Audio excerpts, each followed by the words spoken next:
Star Wars: The Jedi Path. Introduction to the Jedi Order. The Jedi Code. For 40 years, the Jedi Code has been my focus, as it will become yours. It is the philosophy upon which stands the Jedi Order. It is a pledge of protection to the citizens and inhabitants of the Republic. It is an encapsulation of our relationship with the Force. As a Jedi, you must be faithful to the spirit of the Code.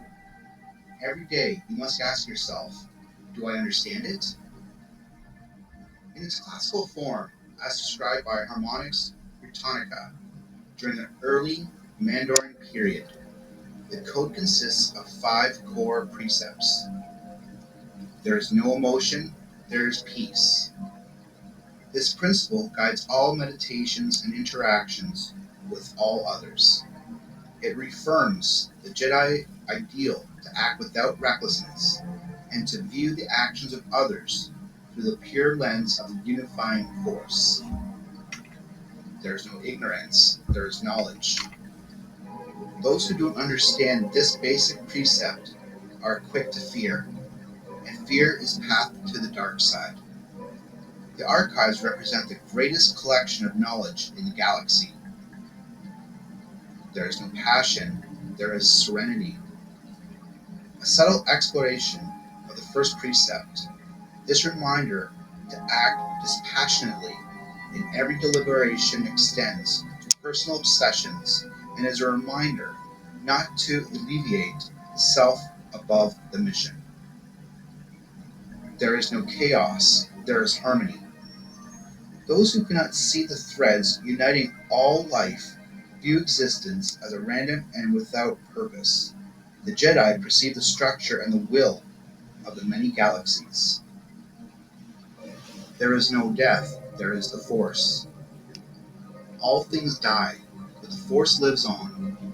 As beings who exist as shades of the Force, the end of our existence in this form is not to be overly mourned. We are part of an energy larger than ourselves, and we play roles in a cosmic fabric that outstrip the incarnate of understanding. The Upper Mandarin and Dragult transcriptions add more and controversial tenets, but the Jedi need only to remember the core teachings to live their lives as gifted yet humble defenders of justice. The history of the Jedi Order. The Force is timeless, but we Jedi have not always been present to interpret its teachings. Centuries before the founding of the Republic, our predecessors first heard the Force's call in the deep core world of Tython. The seers of Tython knew the energy field as the Ashla, but understood it in much the same way we do today, as a source of wisdom, a regenerative pool from which to draw strength, and a way to move objects without touching them. Yet those seers who used their abilities in the service of hatred and greed fell into darkness. The Force Wars of Tython are the earliest recorded conflicts between the light and the dark, battles that would be mirrored over the centuries as the Jedi and Sith crossed blades. The Force Wars were fought with swords, their metal blades force enhanced for strength and sharpness. For even at this stage, the Jedi forebears had discovered it difficult to wield a weapon that does not act as if it is an extension of one's own body. With technology from off-worlders, the earliest lightsabers came into existence and became the symbols of the Order. From Tython, the first Jedi Knights spread into the galaxy as proactive defenders of the light, settling on Ossus near Hutt Space. When the Galactic Republic announced its peaceful formation into core worlds, the Jedi Knights vowed to defend its ideals of exploration, knowledge, and justice.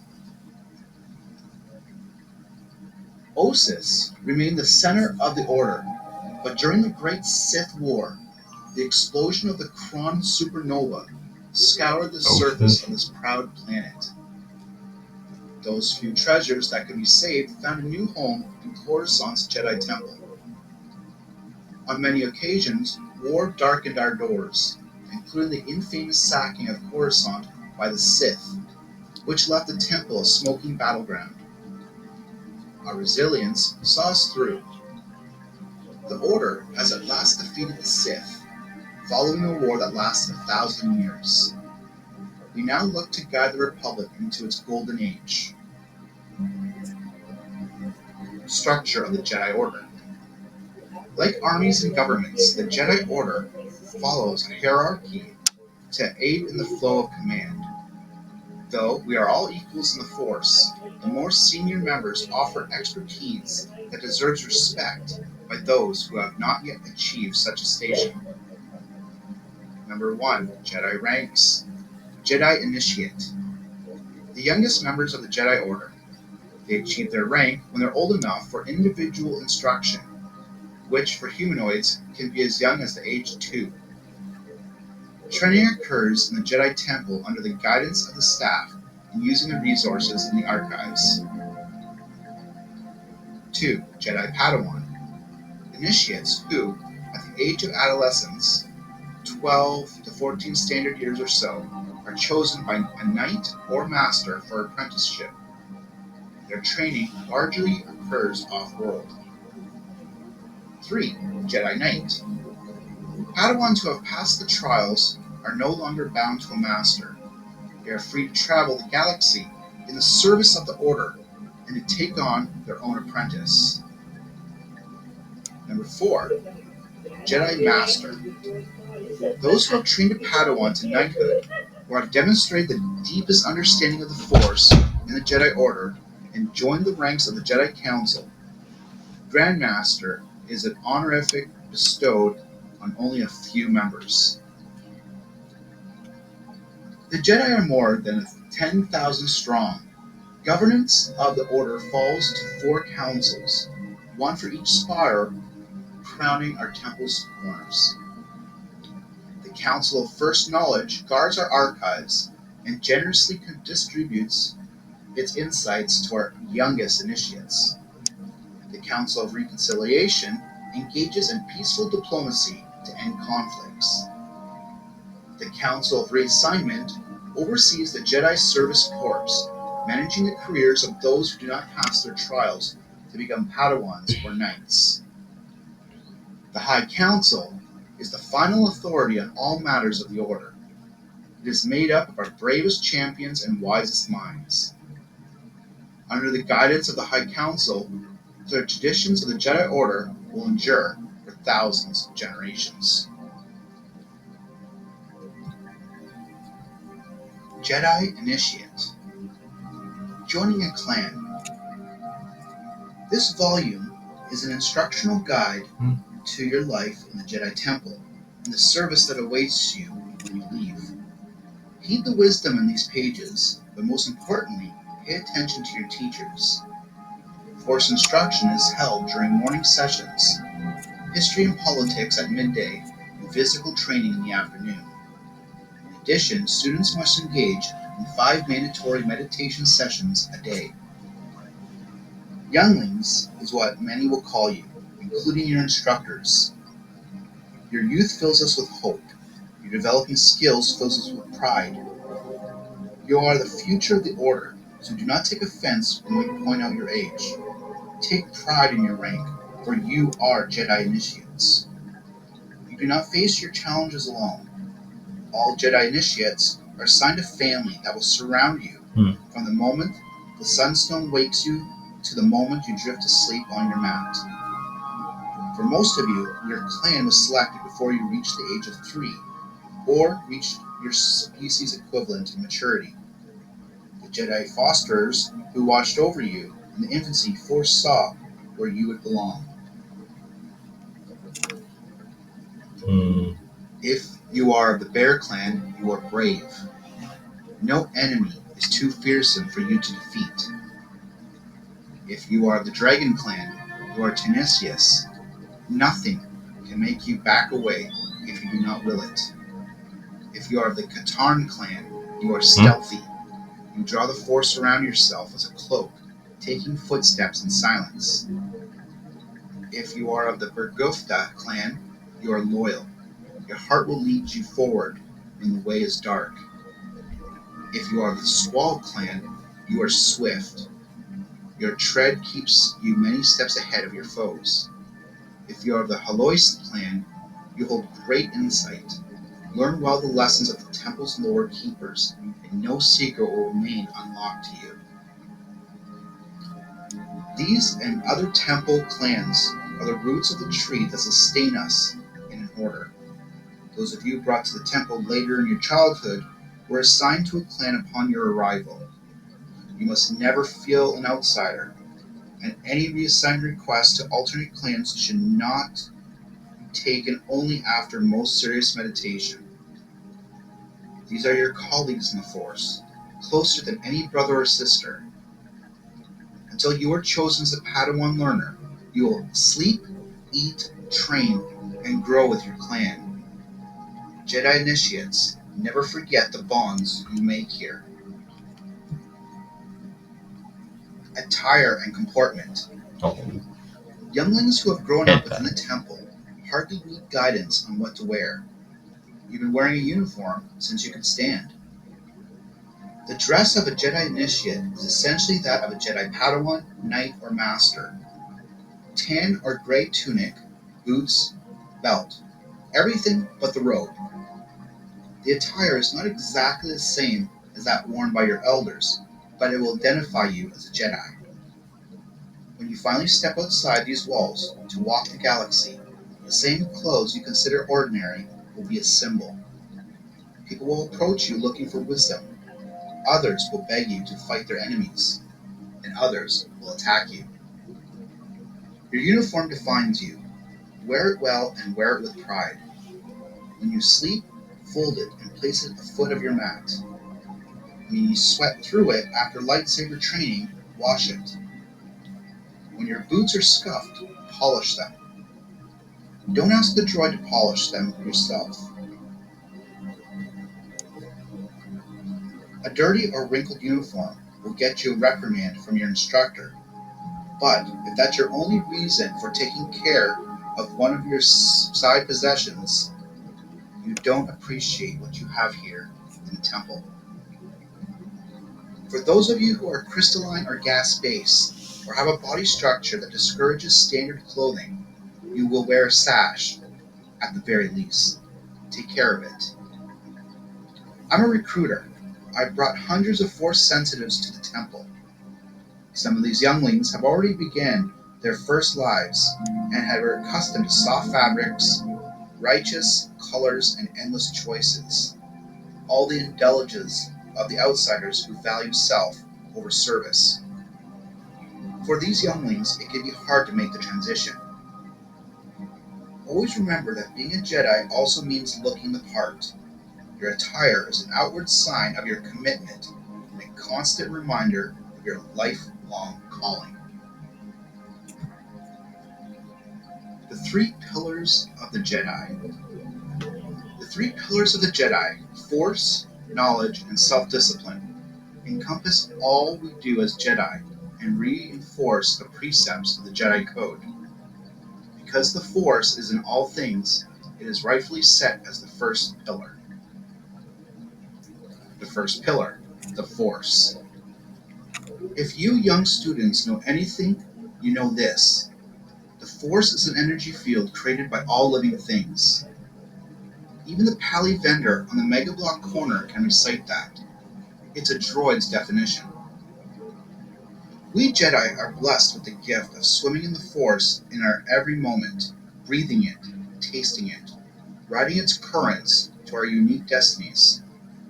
For the Jedi, the universe is never cold and directionless. The Force gives us purpose. It compels us to share gifts with others. Master Bowspritz will teach you of the midi-chlorians in our cells that channel the Force's energy.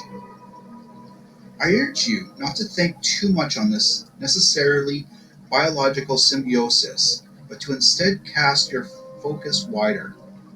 After all, we do not drink the bowl, but the the soup contained with it.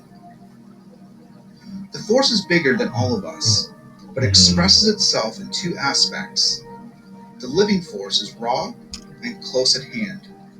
It is the life energy tingling around you when you pass among plants and animals in the walk through a jungle.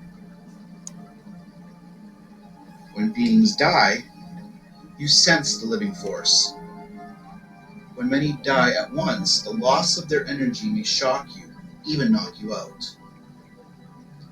All of your tangible Force abilities, such as running, jumping, heightened senses, moving objects, or soothing the emotions of others, are techniques by which we become agents of the living Force. The unifying Force is a vast cosmic power. You may not sense it yet, but with patience and insight you will. The unifying Force is the stars and the galaxies, the rippling surface of space and time. It is this voice that whispers of your destiny, and make no mistake, the Force does have a will. To commune with the unifying Force is to temporarily leave your body behind, allowing you to walk in the past or see the future. Some of the ancients believed it is possible to even transcend death. What is the dark side? As Jedi initiates, you are young and have yet to have experienced the temptations of the dark side. But take heed, for nothing else has the same potential to ruin your good works and good name. You already know of the Force as omnipresent, simultaneously existing as both a personal energy and as an imposing power through its living and unifying aspects. The dark side is not some missing piece. Don't be tricked into seeking it. The Force is a mountain rising from the water. The dark side is merely the submerged, scum-covered underside. If you choose to dive, the slime will trap and drown you. Passion lines the path to the dark side. It must be avoided. Fear, anger, and hate are strong passions that will cause you to lose focus and to find appeal in the easy pleasures of the dark side. Love is also a strong passion and equally dangerous. Those who obsess over a parent, child, or lover devote all their energies towards a special object of their focus. The Jedi must serve all, not a select few. Should the urge to contact your birth families or form romantic attachments emerge, please consult your master. To dwell in the dark will lead to suffering. Attachments will cause you to lose sight of your path and are cause for expulsion from the Order. If you spent time in the Jedi archives, then you know the ancient history of the Order. Before the formation of the Jedi Order, more than 24,000 years ago, the people of Tython recognized the presence of an anomalous yet benevolent energy field. They called it the Ashla, and learned to use it in the same ways your instructors are passing on to you. Yet some seem determined to ignore the will of the Ashla. They allowed emotions to interfere with their actions. They listened to the subtle whispers of the shadowed, submerged part of the Force. They called it the Bogan, and sank into its darkness. They never resurfaced. Using control abilities. As Jedi initiates, you will learn and hone many abilities that draw upon the Force.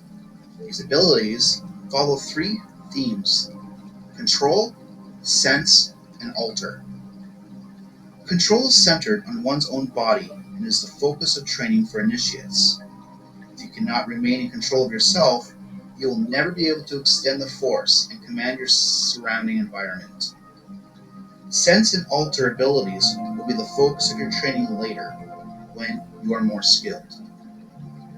The abilities that fall under the discipline of control are basic skills, but improvement on these skills is necessary for the remainder of your life. Used properly, your control abilities will allow you to survive injury and decay, extending your service to the Order by decades.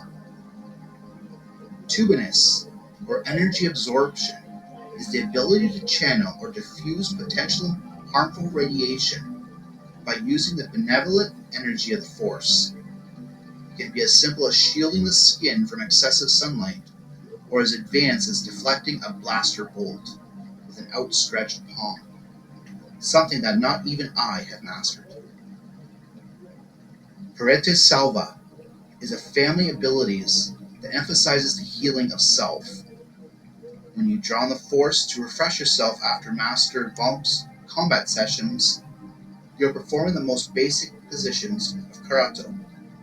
As Jedi Knights, you'll be expected to master the facet of control to heal your own injuries, to flush mind-altering drugs from your bloodstream, to locate and burn out clusters of disease, to nullify the effects of poison, and to reduce your perception of pain when true healing is not possible in the moment. The Jedi hibernation trance is the most extreme position of Koreto and can be used as the last resort to sustain your vital signs until healers can intervene. Altis Supor is the traditional term for the ability to increase one's focus on the Force. You can practice this self-directed ability during each of your 5 daily meditations. In time, you will learn to merge into the Force so that you can become nearly invincible to others. The second pillar, knowledge. Resources of the Jedi Temple. The pillar of knowledge is the most important of the 3 pillars you will study during your time as an initiate. As Chief Librarian and the caretaker of the first knowledge, I know this better than any of my colleagues. If not for the histories of the Order recorded in our holocrons, what would Master Mandiblu know of the Force beyond her vague feelings? Without the diagrams of combat techniques in our archives, how could Master Vinak know the proper way to instruct you in Sicho? As younglings, you should be well aware of the instructional tools we have in the temple, particularly those in the first knowledge quarter, where you will spend most of your time. Yet, I am not blind to the inattentiveness and slothfulness that plagues some students. If you have not paid attention to date, I trust you will do now. Ignorance is shameful only if you choose not to correct it, and any question can be answered in the archives or holocron vaults. The archives of the central knowledge base for the entire Order contain more data that you could absorb in 1,000 lifetimes. Its 4 wings are classified thusly: the history and philosophy of the Jedi Order, the physical sciences, the geography and political structure of the galaxy, and the nature and diversity of living things. To locate a specific data card, query one of the droids, or ask me, or a member of my staff. Next to the archives and within the tower above the first knowledge quarter, you will find the holocron vaults, which contain the self-recorded teachings of some of the greatest Jedi thinkers of the last 24 millennia. Don't overlook other sources that surround you. The statues of the Jedi thinkers that line the hallways should be known to you by sight, and the tapestries you pass on your way to mealtime depict battles and revolutions you can research further in the archives. Even a place like a room of 1,000 fountains can provide you with an education in botany. Never neglect your mind in favor of your body or spirit. The galaxy, stars, and planets. As younglings, your life is contained within the temple. Until you're selected as a Padawan, your trips outside the Jedi Temple will be rare and short. So to prepare for that day, you'll need to study up. Beware the Jedi archives don't tell you the whole story. The good news is, you're already at the corner of it all.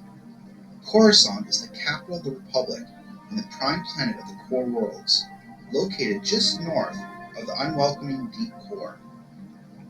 The next 2 regions, the colonies and the Inner Rim, mark the outermost limits of what most citizens consider civilization. There's a lot more to see in the galaxy, but exploring it may mean stepping out of your comfort zone. Beyond the inner rim is the expansion region, home to factory worlds that are mostly empty and decaying. Keep going and you'll pass the agricultural mid-rim on your way to the lawlessness of the outer rim territories. It's here that you'll find some of the galaxy's worst criminals, and it's here that skilled Jedi can make a difference. All this territory can be quickly traversed on the Thindarian Way, the Carillion Run, or the Palamin trade route. Most of you won't get your own starfighter, but there's no shame in booking passage aboard a starliner. The Jedi are public servants after all. On the outer reaches of the galaxy is the untamed frontier of wild space, as well as the unknown regions, where hyperspace engines can't penetrate.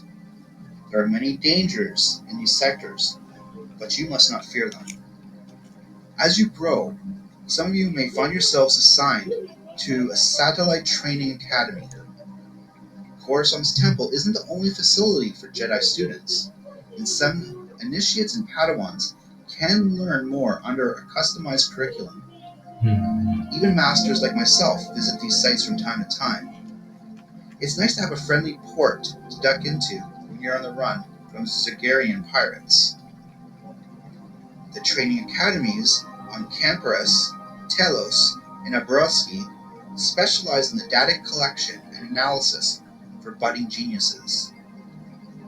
The Tython and the Aphelion academies promise deeper study of the Force for hopeful mystics. The academies on Reno and Hereth may be home for healers among you. And don't forget the Sakaro Academy for Jedi Guardians, an outpost of order in a decadent and lawless world. That's one of my favorites. Galactic Beastery. Be thankful you can sense the living force, young initiates. Outside the Jedi Temple, you will discover an infinite variety of life forms that contribute to the universal energy field. All of them are worthy of a Jedi's protection. Xenobiology is a fascinating specialization.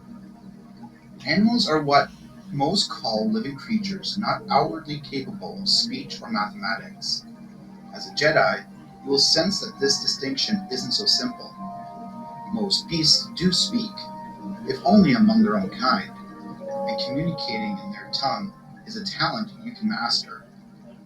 What follows is a sampling of the types of creatures you might encounter, but more information is always available in the archives. Creatures can be found to exist in nearly any environment. If there's one thing I'm certain of, it's that the Force will always find a way. Amid the towering ice crystals of the Megiddo, you'll find the Porticus candis, Megidan whiteworms, coiled in caves where their skin absorbs geothermal heat from the planet's core and converts it to food energy. The jungle world of Trokin hosts the Indectile, a spiked insect that curls into a ball and impales its prey by rolling wildly through the undergrowth. As a Padawan, I once conducted a month-long study of the Jadkin needler crab, measuring its dart-firing accuracy and vastly improving the centuries-old data that was gathering just in the Jedi archives. For an illuminating example of pan-species cooperation, don't miss the moon of Akhenaut, where palm-sized furballs that I named the Okaris act as a predator warning system for thousands of other herbivores. Even deep space harbors life. You'll never forget your first glimpse of an exogarth or a giant Nebrae manta. All these creatures are bound together by one thing, the Force. If this was not your first thought, you might be in the wrong temple. Even life forms without midichlorians and cellular structures, such as the fractal Yerkins of Port Garcia, can touch its energy. Other creatures can do even more remarkable things, such as projecting bubbles that push the Force away. But the Council has quarantined such worlds, and full instruction on these creatures will come when you are old. The third pillar, self-discipline. Many of you initiates are all too eager to rush into this field of knowledge, for this is where you get to swing a lightsaber. But it is called the third pillar for a reason. Until you have demonstrated your connection to the Force and your willingness to study and learn, you will never be admitted into my class. For those of you who have passed that test, you will do well to remember that this pillar is self-discipline, not combat. It is impossible to wield a lightsaber without first mastering the action of your physical self. This is why we give initiates training sabers. By the time you build a real blade as a Padawan, you should have enough skill not to cut off your own arm. Meditation is the key to aligning your mind and body with the spirit and the will of the Force. As initiates, you should be meditating 5 times a day. That's not enough. Whenever you have a moment to yourself, even if you're standing outside a training chamber, waiting for a session to begin, center yourself as you have been taught. The Force will rejuvenate your body and sharpen your mind even in brief moments. You can practice deeper states during your daily sessions. Try to achieve empty meditation, which purges your negative emotions and lets you step back from your attachments. Moving meditation is an awake state that reduces distraction and increases your focus on a task. You may find it improves your ability to repair a device, your skill in shifting through data in the archives, or your combat drills. Rising meditation broadens your connection to the Force to such a degree that you may find yourself levitating. In this state, you may hear the visions and prophecies of the unifying Force. Meditation is a daily expression of self-discipline. If you're having trouble isolating your mind, you can find several meditation chambers inside the temple that shut out all external stimuli. You may also prefer the room of 1,000 fountains, where the sound of falling water is calming and centering. Introduction to the lightsaber. The lightsaber is the weapon of a Jedi Knight. None of you have reached knighthood, so for your safety, as well as the safety of those around you, Jedi initiates are armed with training sabers. Training sabers are standardized. You will not build a unique lightsaber until you are a Padawan, so acquaint yourself with the components and functions of this simple model. A training saber consists of a hilt and an activation stud that, when pressed, extends the blade. The size of the hilt and the length of the blade are variable based on the combatant's age and size. Inside the hilt is a crystal, lens, and emitter matrix to focus the blade, and a power cell to energize it. In another class, you will learn to disassemble and reassemble the saber, but in this class, you'll simply learn how to use it. The energy blade of a training saber will not cut. However, it is still a weapon, and it must be handled like the real thing. A hit from a training saber will stun nerve endings, burn skin, and singe fur. You will undoubtedly be hurt in practice sessions, but a sore arm is better than a missing arm. The uses of a lightsaber are many, for it's a tool not limited to combat. A lightsaber can form a shield to intercept and deflect incoming blaster fire. It can cut through bulkheads and archways. It can evaporate liquids and illuminate dark passageways. During the hours you're allowed to handle a training saber, treat it with respect. One day this weapon will save your life. However, until you can complete the 7 cadence with your strikes coming within a hand's breadth of your opponent, you are not ready for a real saber. To reach that point, you must immerse yourself in the Force and practice, practice, practice. Form 1 Combat. There are 7 forms of lightsaber combat. As Jedi initiates, you will concentrate on only one. Form 1, or Si-Cho, is the oldest of all forms, and the first to evolve from the ancient discipline of sword fighting. Also known as the Determination form, or the Way of the Sarlacc, Form 1 teaches the basic moves, attack, and parry, focusing on the humanoid body target zones: left side, right side, head, and legs. It doesn't matter if your body is spherical, segmented, or serpentine. If you can manipulate a saber, you can master Form 1. Form 1 is the foundation upon which the remaining forms build. It is not the best style for blaster deflection or for lightsaber to lightsaber dueling, but its superior all-around form. You can fall back in the heat of battle. Thus, you must demonstrate a mastery of this form before you can continue. During classes, you will run velocities, a quick sequence of moves executed against an opponent until one of you concedes with a call of Sola. During such contests, victory can be quickly achieved with a disarming strike or a shim. This inflicts a superficial wound on your opponent, causing him or her to drop the weapon or to be temporarily numb limb. Because of training Saber's inability to cut through body parts, this is the only one of the marks of contact you will learn at this stage. Deflecting the bolts fired at a remote is another focus of daily drilling, one that will prepare you for Form 5, should you choose to specialize in that style. Although I am a Jedi Battle Master, I must stress that aggression is never the way of a Jedi. More fundamental than even Form 1 is Form 0, finding a non-violent solution to any problem you encounter. In the words of the Tainadi's Sky Judge Koloff, the best blades are kept in their sheaths. The Initiate Trials. When you reach the end of your years as a Jedi Initiate, you will no longer be younglings, and can no longer remain in the temple. Without growth, there is death. All of you must pass from Initiate to a new level of service. To reach this new level, you must complete the Initiate Trials. You should be well prepared for them at this stage. 1. You must demonstrate your knowledge and understanding of the Jedi Code. 2. You must also demonstrate self-discipline through meditation and lightsaber combat. 3. You must prove that the Force flows through you and that you are not a rock stubbornly blocking its current. All of these things are to be expected of you who are to be complete the training of a Jedi Initiate, but not all of you will pass through the same place. Some of you will graduate from Initiate to Padawan.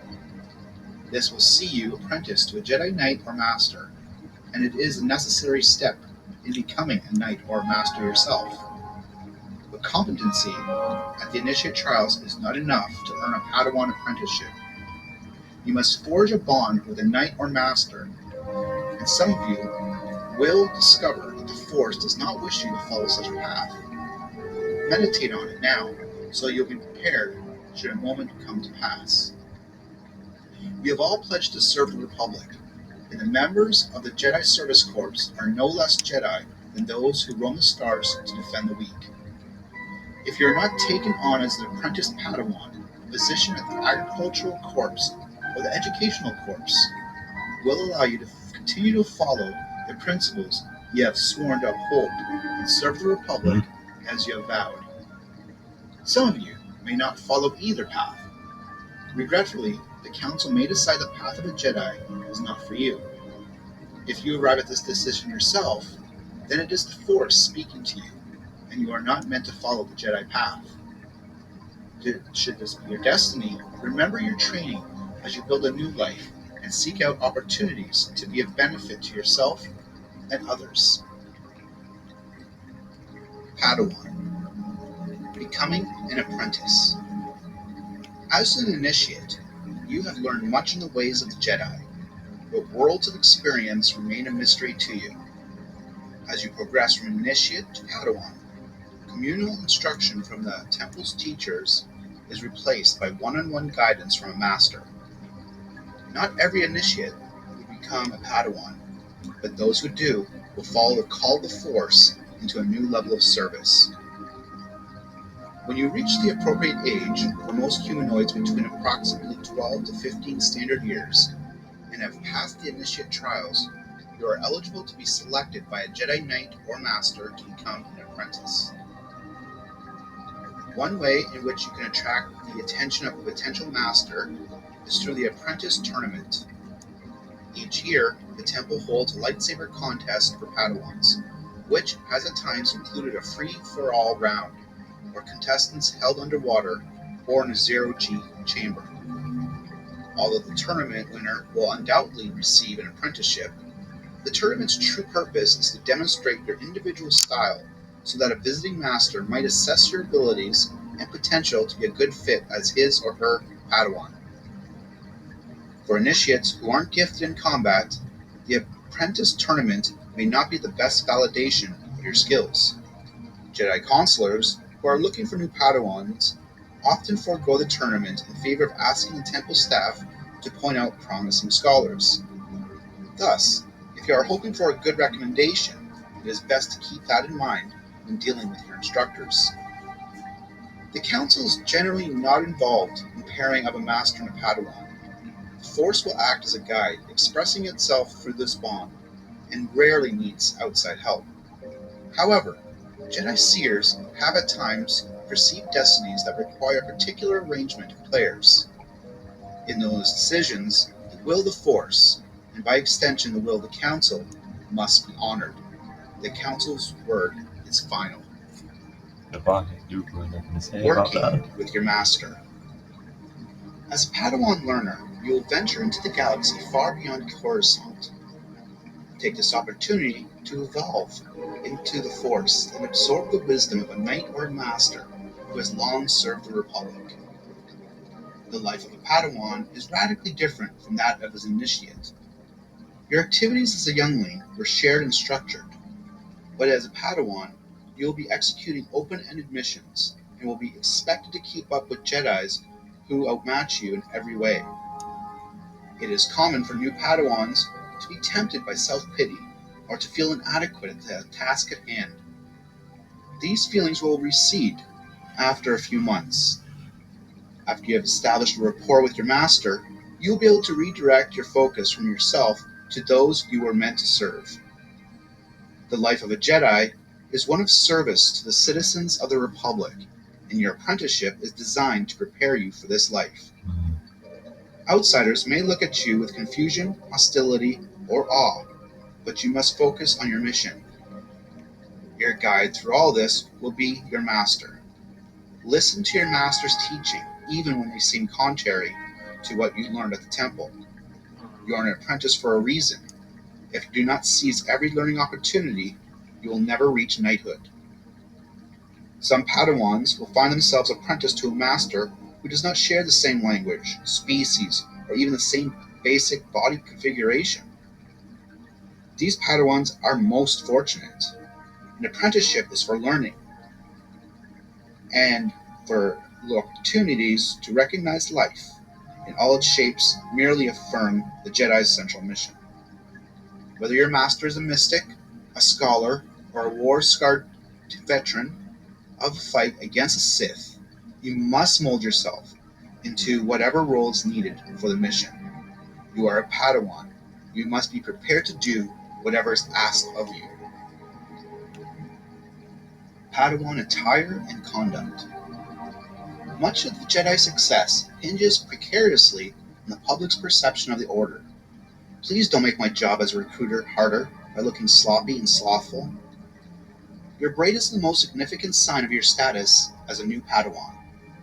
For species with hair or fur, your tightly wove braid is grown behind the left or right ear, while the rest of your hair is kept closely trimmed.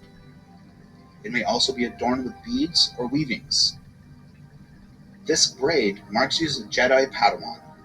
It will be removed when you pass to knighthood.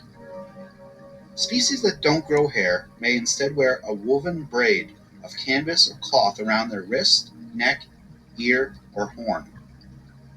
Other alternatives have emerged over the centuries.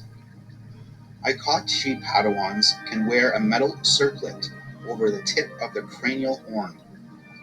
Seleucid Padawans can bisect their left cheek with a facial tattoo. Swoke Padawans can implant a medallion into the flesh beneath their foreheads. Your uniform is another outward symbol of your status. It is made of humble, tough fabric, similar to what you wore as an initiate, but its hooded robe makes it more suited for travel and exposure to the elements. Your Padawan outfit also includes a utility belt with pouches containing food capsules and a comlink, as well as other mission-specific tools issued by the temple's quartermaster. As a Padawan, you reflect upon not only your master, but also upon the entire Jedi Order. Remember to carry yourself with calm professionalism, to answer all questions directed your way, to be fair but firm, and to stay far, far away from cantinas and spice dens. The Reassignment Council. Everybody thinks they know what a Jedi is, that we all serve in the army of light and fight the Sith Lords, or that we're all about lightsaber battle masters and starfighter aces. It just ain't so. Jedi can serve the Republic in other ways, too. The Jedi Service Corps is an honorable alternative for any graduating initiate, and he or she should be proud to serve among its ranks. When most initiates hit their adolescence, they seek to pair up with masters to begin their Padawan apprenticeships. But if you are not selected, then what? You try again the following season, but eventually the temple instructors may tell you that you've run out of chances, and then the Reassignment Council steps in. The Jedi Service Corps consists of 4 branches: the Agricultural Corps, the Medical Corps, the Educational Corps, and the Exploration Corps. The Reassignment Council, which assigns candidates to one of these 4 branches, manages the careers of these Jedi once they have been placed. Not every member of the Jedi Service Corps failed to become a Padawan. Many Knights, Masters, and Padawans choose to work with the Corps because of their special talents, enjoying the best of both worlds, you might say. Still, the majority of those in the Jedi Service Corps receive their postings from the Reassignment Council after several unsuccessful attempts at the initiate trials. A career in the Jedi Service Corps lets you uphold the principles of the Republic in important ways. Some Jedi campaigns for posting within a certain branch of the Corps in order to follow particular passions. It's a long and noble tradition. The Agricultural Corps. The largest of the Jedi Service Corps branches, the Agricultural Corps, uses the Force to nurture and care for green and growing things. Accordingly, we are affiliated with the Republic Agricultural Administration, but we're Jedi, not bureaucrats. Sometimes you'll have to remind your peers of that fact. The principle behind the Agricultural Corps is that the living force exists in all things and responds to your will. Our enemies aren't exactly Sith Lords, but they're the foe of life just the same. Drought, blight, disease, and imbalance all work against the planet's unhealthy biosphere and can be mitigated through a central application of the Force. The Agricultural Corps is headed by Jedi Council members and masters with a special affinity for this line of work. Lots of Hodin and Arthurians fill our ranks. Jedi initiates sometimes serve brief rotations within the Corps as part of their instruction in the living force. The majority of the Agricultural Corps consists of us lifers. Most of our work is based in Silich, or in the string of the core worlds making up the Silich Ag circuit. But there are others stationed in the mid-rims and on major food processing worlds like Yuko. Jedi geologists are a specialty branch of the Agricultural Corps, originating out of the need to study the composition of planetary crusts on unfamiliar worlds. The most important quality for Agricultural Corps members to possess is patience. Plants take a long time to grow, and rot takes a long time to eradicate. If meditation was your favorite subject in the temple, then you may find the Agricultural Corps a fitting service for your passion. The Agricultural Corps communes with the Force and encourages the growth of life by increasing Republic food production. Just don't take it too hard, as sometimes the public forgets you're a Jedi too. The Medical Corps and the Educational Corps. The second and third branches of the Jedi Service Corps are the smallest in terms of membership, because healing and scholarship are already widely practiced by many knights and masters. There isn't quite as much need for specialists. The Medical Corps is based right here in the Temple's First Knowledge Quarter. As part of the Halls of Healing, the Jedi Medical Corps Infirmary is one of the most advanced facilities in the Republic and is connected to the Galactic City Medical Center via private high-speed transport. Consequently, not all of its patients are Jedi. Critical cases are sometimes brought here to the MedCorps mini stations, particularly in the circle of Jedi healers who report directly to the Reassignment Council. The MedCorps is similar in function to the Agricultural Corps. Both groups use the Force to aid healing and encourage healthy cell growth. But because the MedCorps operates on intelligent beings, its members are also sent into war zones and disaster areas. Among the MedCorps' biggest assets is the healing crystals of fire. They're one of the Temple's most important mystical artifacts and are kept under constant guard by the Circle. It's said that the crystals can bring patients back from the brink of death when all else has failed.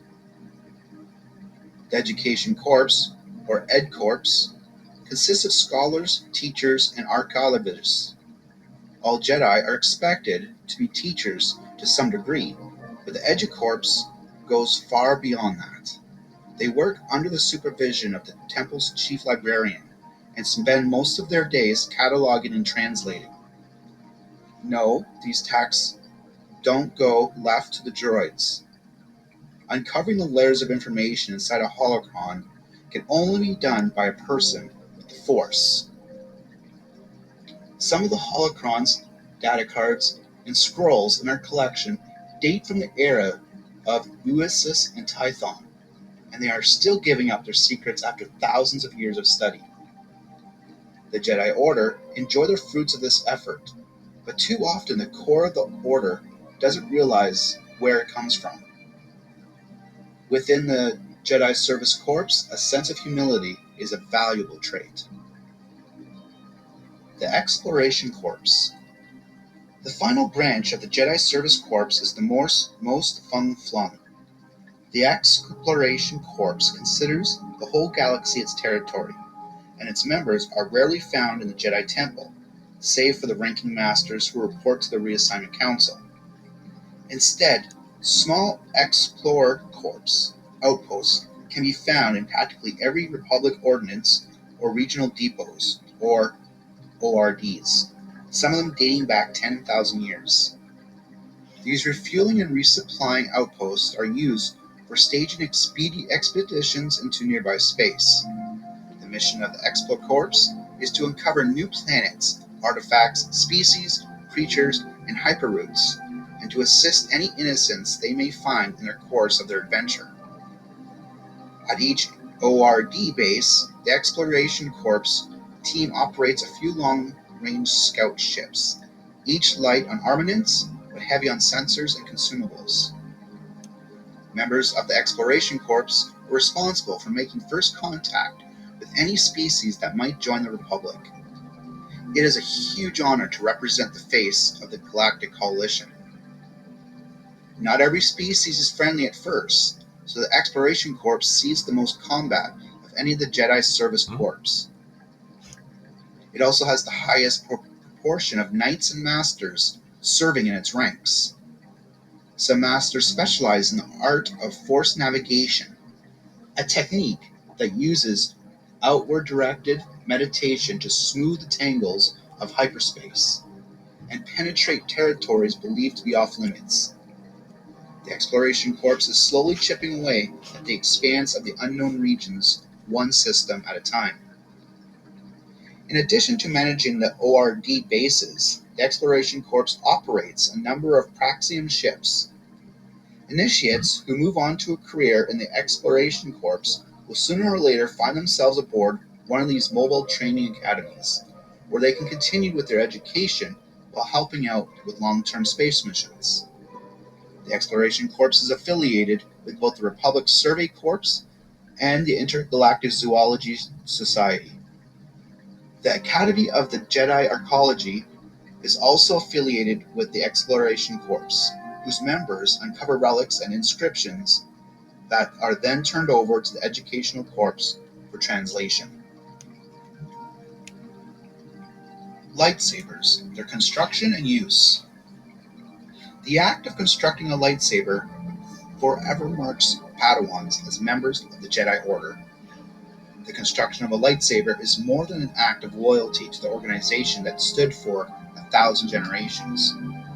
It is an opportunity to make a saber of one's own. The Jedi strive for consistency in manner and dress, but they do not make rules for this most important weapon. Components. Your master should have taught you to collect the pieces that make up your lightsaber: the hand grip, the emitter matrix, the lens assembly, the power cell, and the focusing crystal. Let the Force guide your selection.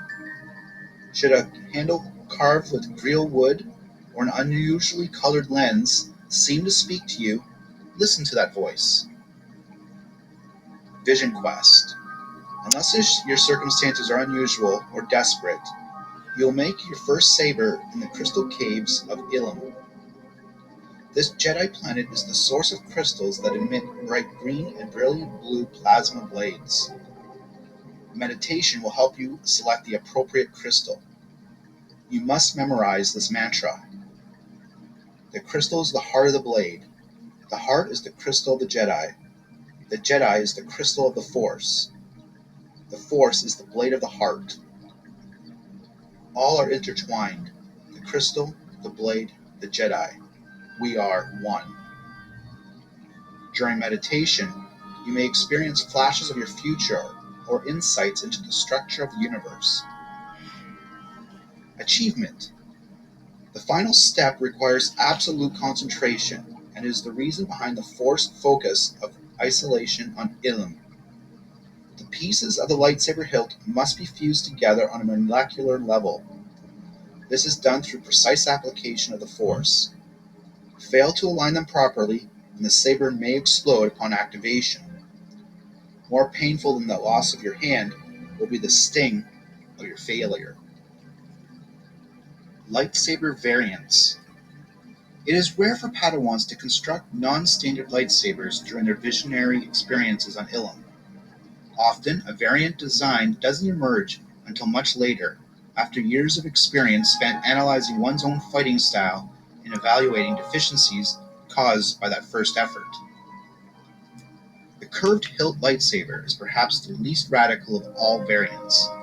Its extended handle accommodates a slight bend, seldom exceeding 30 degrees. This style is common among practitioners of Form 2 lightsaber combat, who prefer its balance and weight and precision, handling for saber-to-saber dueling. The Shoto is a short saber with the blade extending perhaps half a meter. The Shoto is often wielded in the Jedi's offhand as a second blade. The guard Shoto is carried by means of perpendicular handle, allowing for spins that put an opponent off balance, but put oneself at risk. I do not condone the use of a guard Shoto. The Light Club is a giant-sized saber with a massive handle and a thick blade. Light clubs are often built by Hooks or other Jedi of unusually large size. The dual-phase lightsaber uses focusing controls to shift between twin crystals, allowing a normal-sized blade to suddenly become twice as long. This is useful only for surprise attacks, and I have not found it's practical for running saber cadences. A familiar image from the last Sith War, the dual-bladed lightsaber, is known as a Sith weapon, but there is nothing inherently wicked about its design. Using one takes years of study and few Jedi besides myself can instruct you. The lightsaber pike employs the same combat style as a dual-bladed saber. Both are staff weapons, but the pike has a shaft of saber-resistant metal and a short blade on only one end. The light whip is the most exotic of all weapons that use crystal energy technology.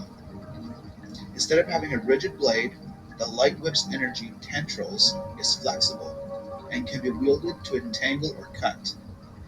Unless you're already an expert with traditional whips, you should not even attempt to hold a light whip. Lightsaber countermeasures. Most people believe a lightsaber can cut through anything. That misperception usually works to our advantage, but all Jedi should be aware of the natural limitations of energy blades. Substances that can be fashioned by our enemies into anti-lightsaber countermeasures are most dangerous. Study these and learn to recognize them on sight, and you just might prevent a nasty surprise during combat. Cortosis. This ore, mined on planets from Duro to Apatros, is the most widely available of all the countermeasures. When used to create a body of armor or an arm shield, it can deflect a blade or create a feedback loop, which can cause a blade to short out. Cortosis is brittle, so on rare occasions the power of your blow may crack that type of armor. Ultrachrome. This superconductive material is worn by the Brothers of Barbine, among others. The blade of the saber will diffuse across the surface of an ultrachrome shield, potentially melting its top layer, but an ultrachrome shield will stop any penetration strikes. Uranium and freak. These rare metals, when fashioned as shields or armor, can withstand a lightsaber strike. Uranium can be chipped away over the course of a battle and eventually broken, but the time and effort required to do so may doom you. Mandalorian armor. Also called Barsik in Mandio, this creation of Mandalorian metallurgists remained the most effective saber countermeasure so far. Sabers can barely scratch it, and a Jedi facing a berserker wearing Mandalorian armor is advised to strike at the weak points on the neck and joints, or use the force shoves to keep the enemy off balance. Mandalorian iron is rarely shared with outsiders, and its scarcity is one of the Force's great blessings. The bones of some creatures, such as the Odarian on Felucia, or the carapaces of other creatures, such as the Talzones or the Fireworms, demonstrate a natural saber resistance. Scavengers willing to pick through carcasses can exploit these creatures by fashioning bones into jagged blades that can withstand a lightsaber blow, and by turning carapaces into crude shields. Lightsaber forms. There are 7 forms of lightsaber combat. Form 1 was the focus of your training as a youngling. Padawans must extend their combat skills by mastering one or more of the following forms. Form 2, Lightsaber Combat, Makashi. The second form of classical lightsaber combat, Makashi, is also known as the contentious form, or the Way of the Ziersumel, after a curious creature from the Inner Rim. This is the preferred style for lightsaber to lightsaber dueling, and is the most elegant of the 6 traditional forms. Bokashi emphasizes precision strikes and well-balanced footwork. Form 2 practitioner keeps both feet, one in front of the other, on a line and advances or retreats along this line, avoiding the leaps and acrobatics of Form 4. It is a one-handed style, thus an adherents prefer using well-balanced lightsabers, including curved hilt variants. A successful Form 2 duel is quickly ended by penetrating an opponent's defenses and landing a mark of contact or a disarming strike. Skilled duelists are proficient in 2 marks of contact. Sun Gem allows them to swiftly dislodge lightsabers with quick spinning moves by striking and burning an enemy's fingers. Shayak consists of straight-ahead, piercing stabs that are a natural result of this stance. Form 2 duels are a respected tradition among those masters who have earned the honorific of Blade Master. Every year, during mid-year Fid, Blade Masters exhibit their skills for their fellow Jedi in the exterior courtyard of the Jedi Temple. Marked by an opening salute and a blade flourish, duels are run until all challengers have been disarmed or have conceded. The use of Form 2 experienced a resurgence during the last war, when Jedi Knights found themselves facing armies of saber-wielding Sith. Mikashi's fluid attacks and feints provided a critical edge during these duels to the death.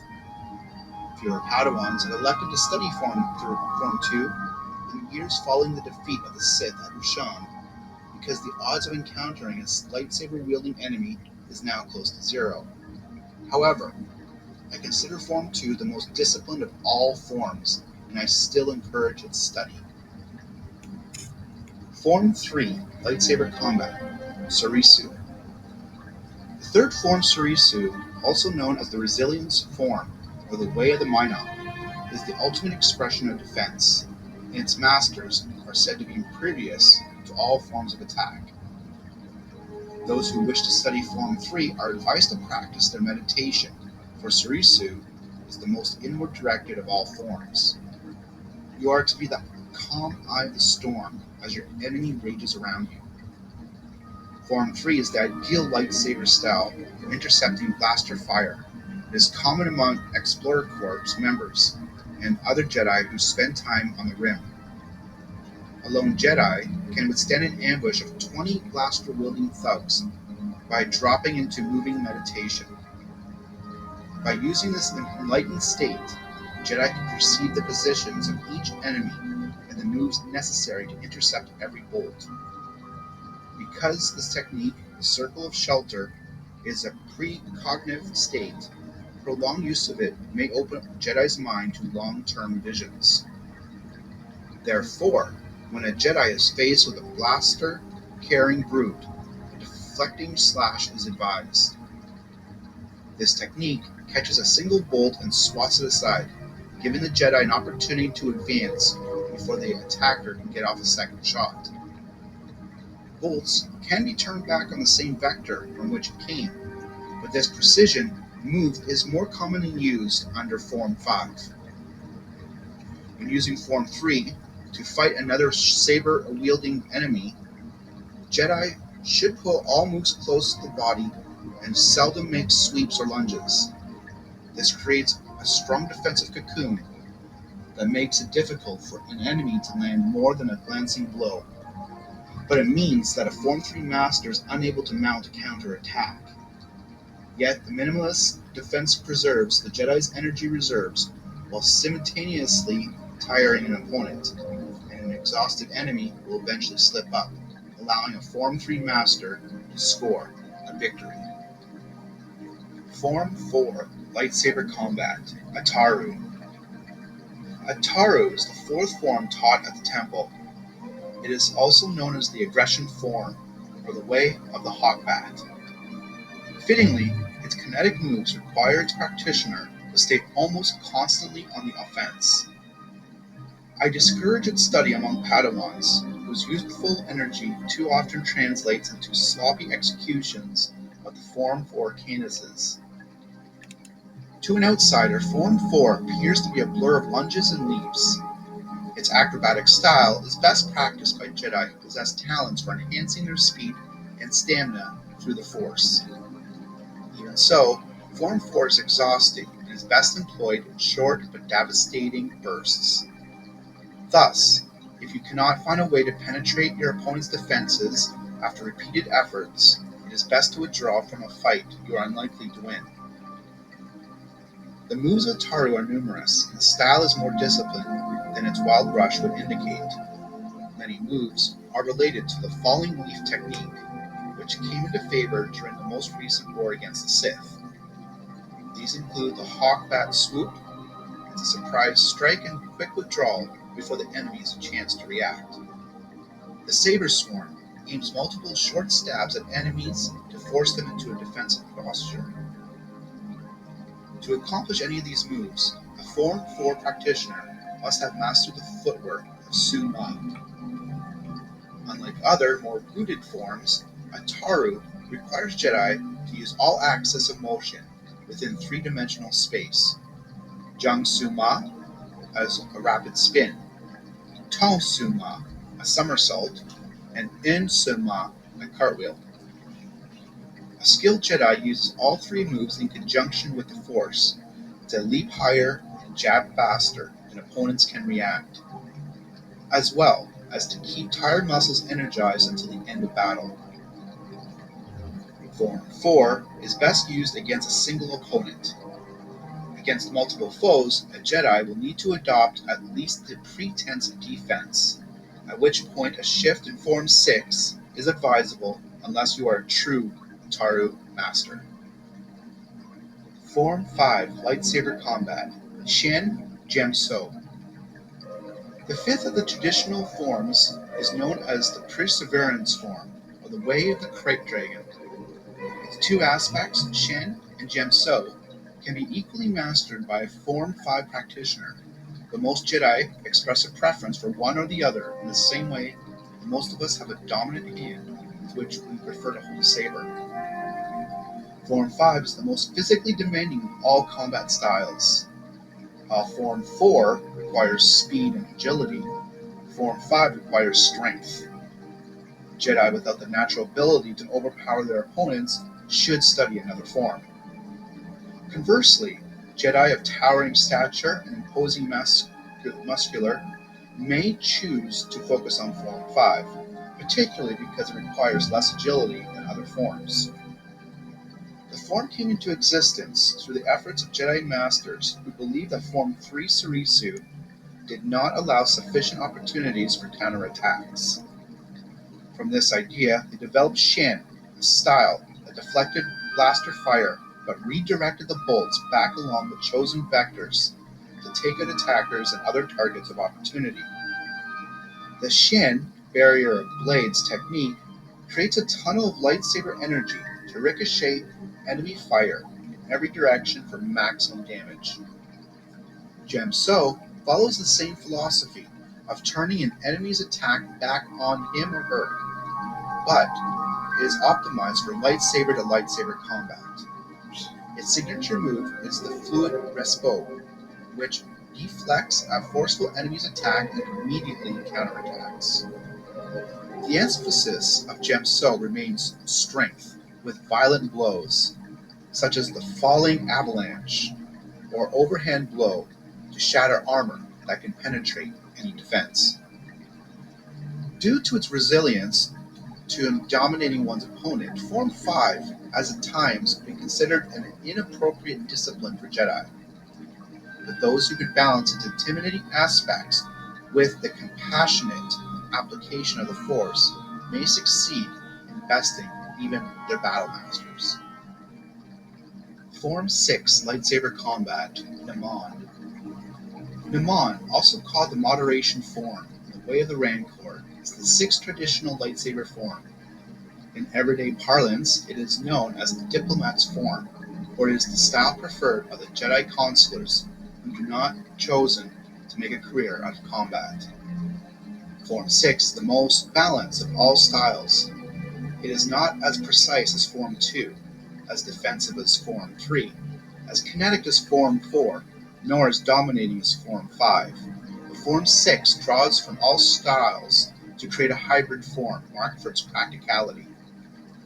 Many battle masters do not consider Naman sufficiently demanding. While it is true that it would be nearly impossible for a Form 6 adherent to defeat an expert in Makashi, this doesn't mean that the style isn't useful for facing down criminals and thugs. Thus, for Jedi Consulars who devote a high percentage of time to studying peacekeeping, it is a form easily mastered. To compensate for the relaxed focus on blade work, Form 6 encourages integrating Force powers into combat.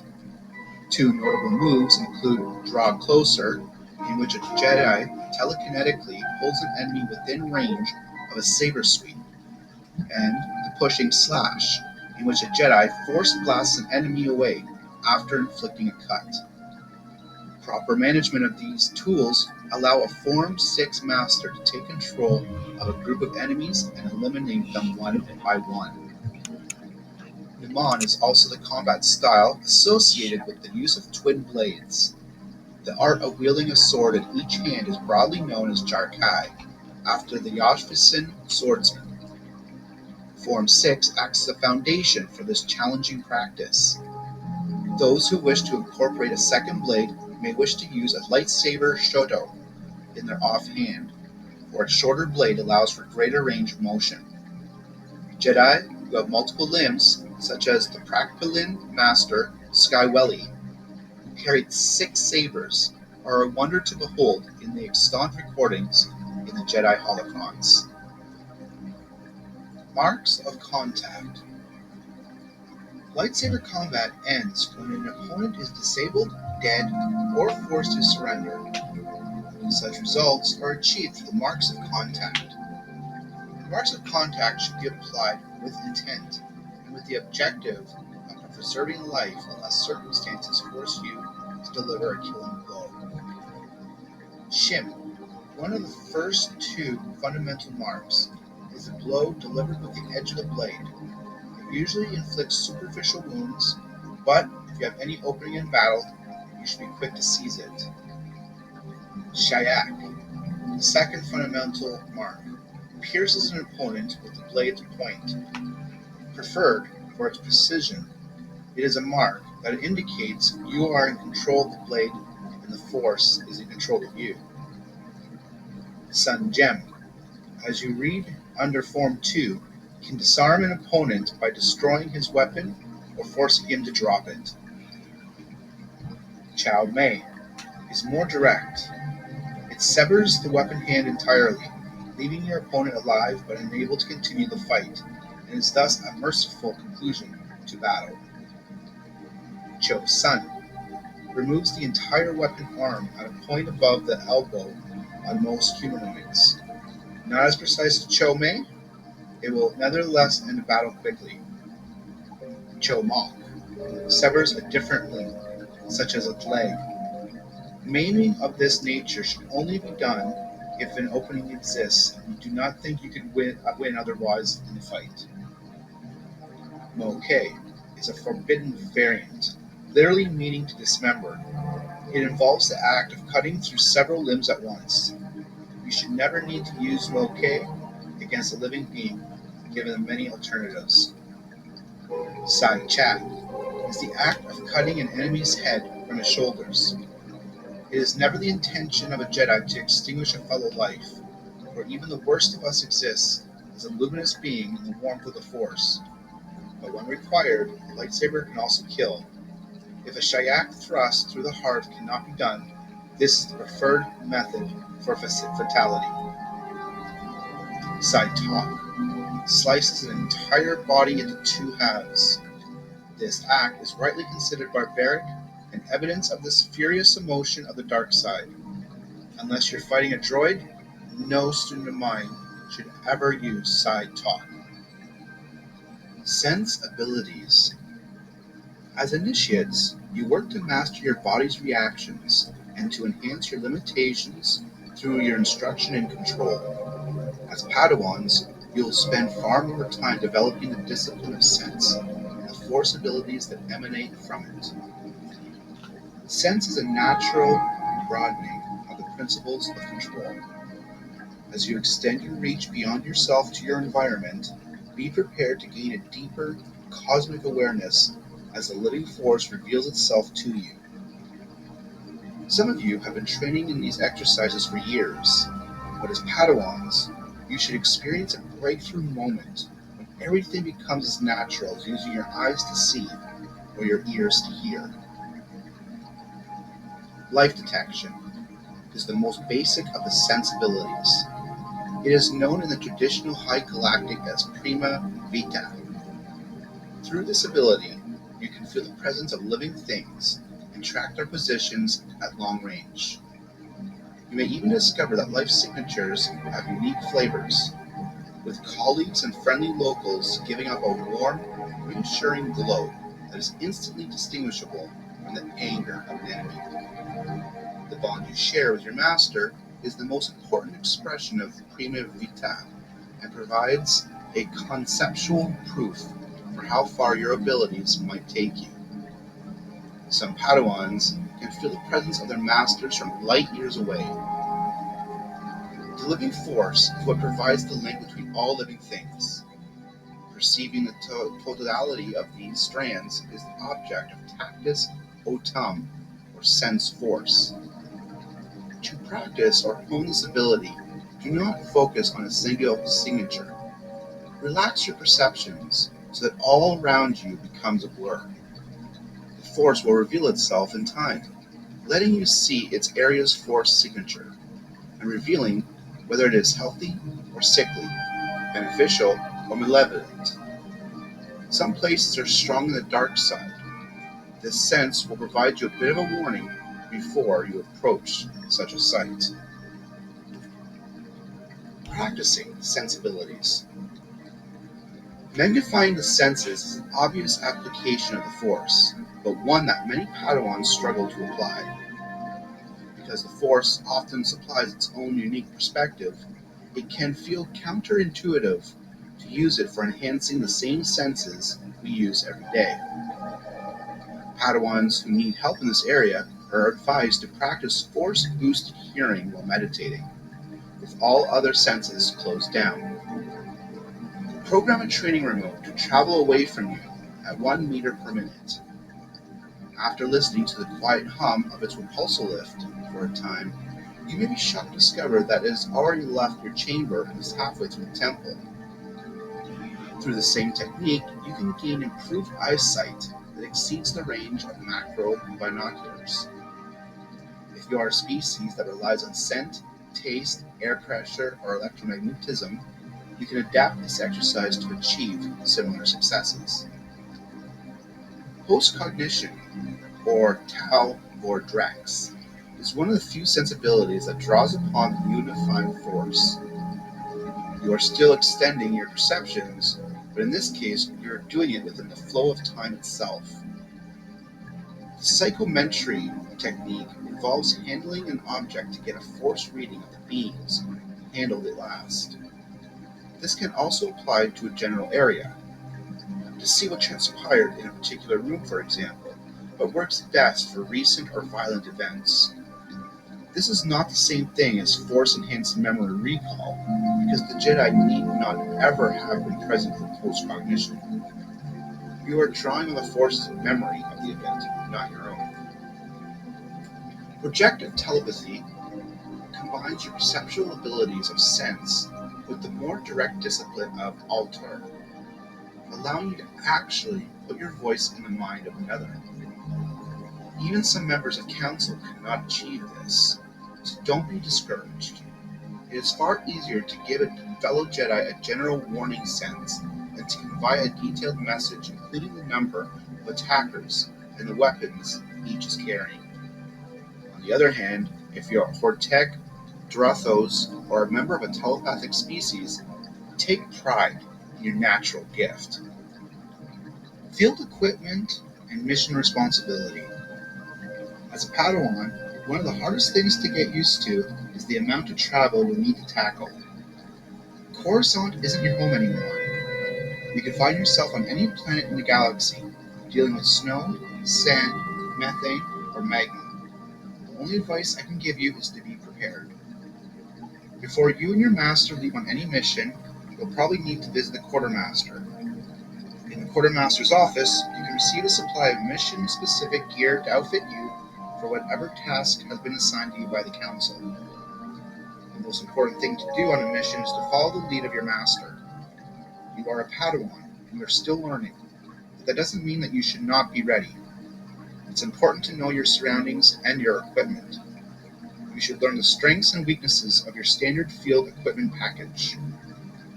The A88 Aqua Breather is rated for up to 2 hours of oxygen intake, but is easily calibrated for mixtures of different gases if you belong to a species with specific respiratory needs. These breathers are most commonly used for underwater travel. They can easily save your life in toxic or thin atmospheres. The Jedi beacon transceiver should be kept with you at all times. It is a hyperwave device keyed to the temple on a proprietary signal lock frequency. That means you can instantly communicate with the temple from a range up to 48,000 light years, or with another Jedi's transceiver as long as the signal is bounced through the temple first. In an emergency, this device will allow you to receive news from the Order. The compressed air grappling hook comes equipped with a liquid reservoir. When the hook is fired, the liquid hardens, turning into a high tensile cable with a maximum length of 21 meters and a tested breaking point of 550 kilograms. The comlink is a Kolchak KP-009. This is a durable model with a factory guaranteed range of 100 kilometers to permit surface-to-orbit communications and can emit a shroud of white noise to block eavesdroppers. Use this to stay in touch with your master if you are separated. The image caster, or Sensorian Harlock's Mark Null, projects a holomap or other 3D images. This includes holographic communications when used in conjunction with your beacon transceiver. Other items, including nutrient capsules, a glow rod, and a lightsaber repair tools, are standard issue equipment in any field kit. These items can be found in your utility belt. Using the temple's analysis chamber. I have at times worked as a Jedi investigator and have gained experience among regular people, which led me to confront a disagreeable truth. The Force is limited in its applications. A talented Jedi can detect the emotional residue from an object and can even perceive flashes of past events. But sometimes the Force fails you. In those instances, you should feel no shame in turning over your investigation to one of our JN66 analysis droids. The Temple's analysis chamber is on level ALEC 5 in the First Knowledge Order. This facility is equipped for full spectral analysis, artifacts, and data recordings. Don't let an over-reliance on the Jedi training prevent you from using this resource once in a while. The chamber has several Cybot Galactica JN66 units along with a handful of SP4 models to tackle the more menial duties. The facility is, by necessity, entirely sterile. The laboratory is scoured for all microorganisms that might taint the proceedings, and in many cases is kept at full vacuum. Anything you wish to drop off for scanning by the droids should be left in the receiving slot, along with a summary of what you hope to uncover, an overview of the object, and explanation of how it came into your possession. From experience, I recommend that you simply state the desired outcome of the analysis, not the specific scans needed to determine the outcome. The equipment in the facility can create a hollow image of every single atomic bond, so very little can escape its attention. Any given sample may be subject to at least thermal, micro-optic, electromagnetic, chemical, sonic, and radiation testing. The Chamber's computers are linked to both the Jedi Archives and the Galactic City Police Central Database, so any criminal evidence is likely to find a match as soon as the analysis has run its course. It's up to us Jedi to gather the data, but the droids are programmed to take it from there. Advanced cultures and politics in the Republic. Once you leave the temple on a mission, the variety and complexity of life outside Coruscant becomes inescapable. For reasons both biological and cultural, many species play specialized roles in interstellar relations. What follows is a partial list of those influential cultural players, but it's a good idea to dive in and interact with them firsthand. Oh, please. Duros are among the galaxy's oldest space travelers. Originating in the core worlds of Doro, they are in fact rarely found there. Instead, they dominate the ranks of for-hire pilots and the staffs of busy space stations. In my experience, a Duros always has a story to tell. but it helps if you buy a round of geyser ales first. The Biths of Clador 7 are mathematicians. They're also outstanding musicians, which to them is really just another way of saying the same thing. Biths perceive musical tones as easily as other species see colors, so don't miss a chance to take in a live performance. Herglics have been in the business of interstellar trade for over 27,000 years. The Jedi Temple is one of the many Coruscant entities that employs Herglics for the import and export of contracts.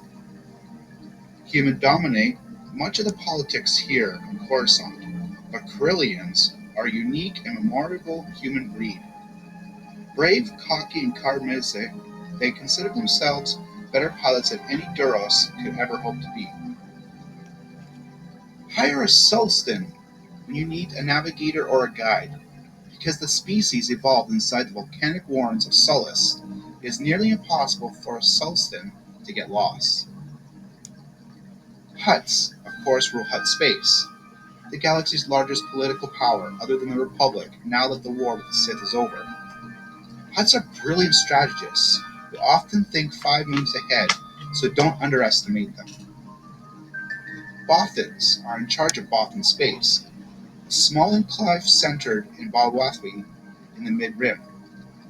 Because the territory is politically neutral, it is a haven for spies from 1,000 different factions. Squibs are among the galaxy's greatest scavengers. Though they have a reputation as thieves, squibs shrewd the judges of value and can fix machines that appear hopelessly damaged. Squibs have got me out of more jams than can be expected, though the experiences did some damage to my credit line with the temple. Aliens resistant to Force abilities. My specialty in alien biology, and as a Jedi, I recognize that the fundamental unifier in all life is the Force. It is fascinating how the Force inspires such a variety of change and adaptation, even allowing species to develop barriers that redirect the Force's natural flow.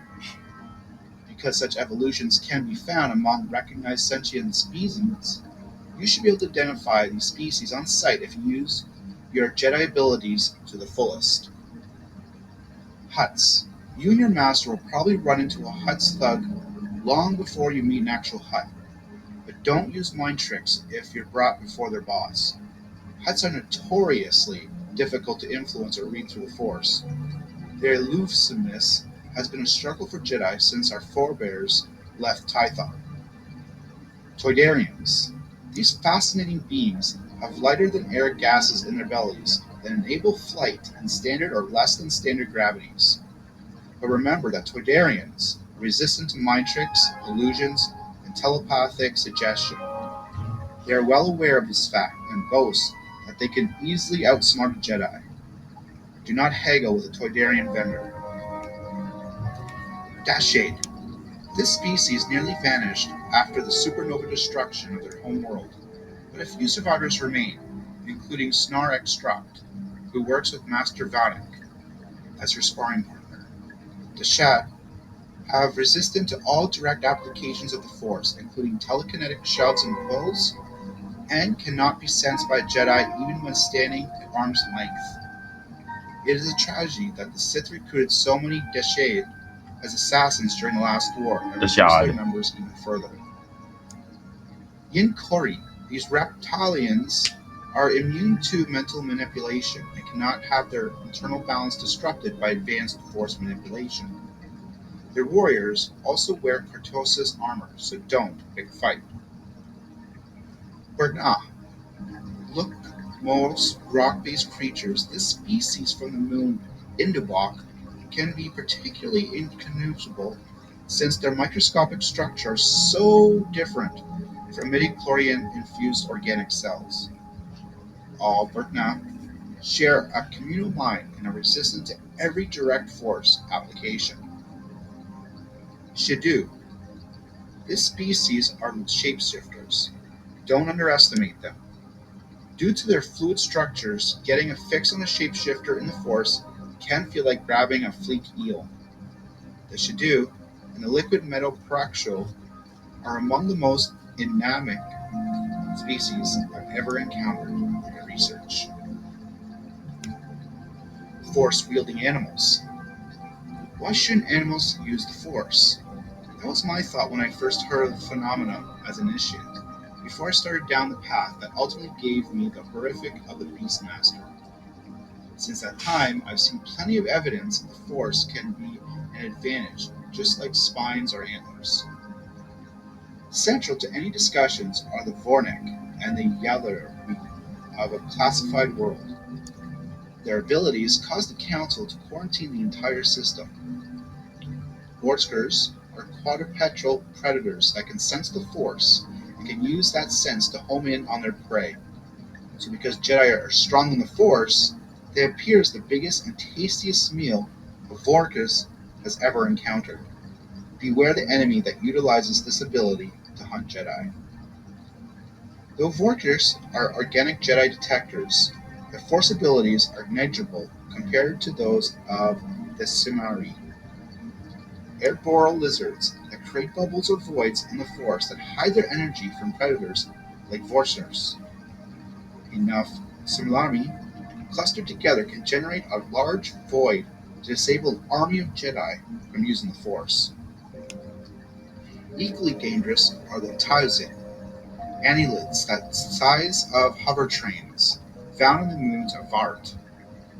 The nodules on a Tozin carapace interfere with the Jedi's sensibilities, making the Tauzin appear invisible to the Force. This also applies to those that carry Tauzin nodules. Also among dangerous predators that use the Force are night hunters, which have more in common with the Tauzin than the Varsics. They can manipulate the Force to create a cloak of shadows around themselves. Because night hunters are sometimes used as guard beasts, it would be beneficial for you to learn to recognize their silhouettes. Other Force-sensitive animals are more benign. Bactori are aquatic parasites from the Nampraxin, but they can be found in many temperate ocean worlds. These creatures use the Force to enhance their senses to locate prey. They've also been known to use the Force to help heal their injuries. Studying abroad Praxian ships. The Exploration Corps is a branch of the Jedi Service Corps I most respect because it never stops pushing boundaries. The Explore Corps seek my advice whenever possible, and one practice I continue to champion is the use of Praxian ships. These interstellar vessels are operated and crewed by members of the Expert Corps, but they play host to initiates, Padawans, knights, and even honored Jedi Masters such as myself. They range in size from converted cargo freighters up to custom-built Corellian colonizers.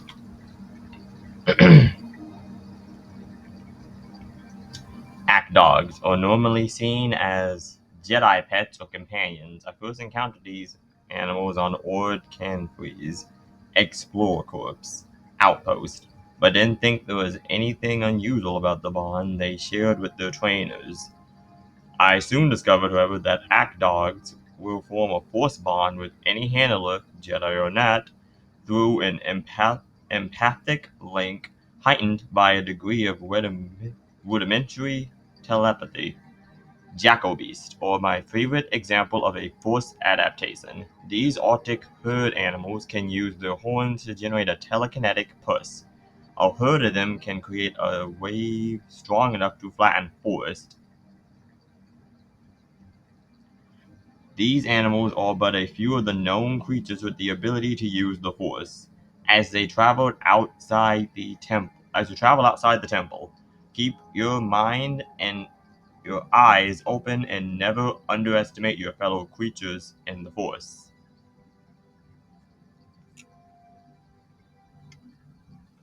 That are more than 300 meters long. These Corellian ships are the pride of the Exocorps. There are three in service: the Beneficia, the Luminosity, and the Silicon Stillness. At one point, the Order operated as many as 13, but most didn't survive the recent war with the Sith. These three vessels regularly patrol the core, the rim, and the fringes of wild space. If you're called aboard a Praxian ship, consider yourself lucky. As a Padawan, I would have given anything to share my knowledge with the Jedi working in the galactic trouble spots. Most of your time aboard these vessels will be spent training, including lightsaber sparring and studying languages and cultures. The ships can accommodate more than 1,000 Jedi each and have facilities including meditation chambers, libraries, gymnasiums, starfield holomaps, and medical wing. At any moment, a Jedi Praxium ship can be called upon to assist after a planetary disaster or intervene in a civil war. Consequently, the ships carry laser and ion cannons installed during the war and have hangars for lightweight starfighters. With the defeat of the Sith, more resources can now be focused on projects like Praxium ships. One proposal I'm personally advancing is the construction of a new peacetime Praxium at the Abhan shipyards. It will be called the Sun Burnus and will stretch 2 kilometers long and 1 kilometer wide. It will be a sight to behold.